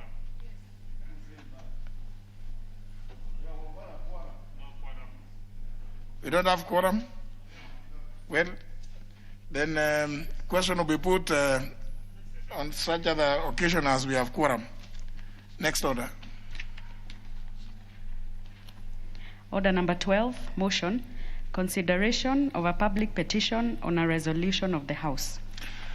As I indicated earlier, the chairperson, the Honorable Ole Kenta Moitalel, and telephoned me from Nakuru before the House sat at 2:30 to indicate his unavailability to move this motion, and he claimed that he got to know about it very late in the day. So he requested, which request I acceded to, that we take out this business from the order paper. So it is accordingly ordered that this business be taken out of the order paper for today. Next. Order number 13, the National Aviation Management Bill, National Assembly Bill number 18 of 2020, second reading. What? Honorable Bukose, what's the point of order now? Thank you, Honorable Speaker. Honorable Speaker, without anticipating debate on this bill, I ask that we need to have quorum because this is a very important bill. Honorable Speaker, when you look at this bill, it speaks on issues of Kenya Airways, which is a very strategic and national asset. And it will be important that Kenyans are very clearly briefed and members are able to debate on this. And I would ask that, understanding Order 35, that we need to have quorum for us to be able to debate this bill adequately. So I'm asking that, Honorable Speaker, understanding Order 35, that we have quorum. Honorable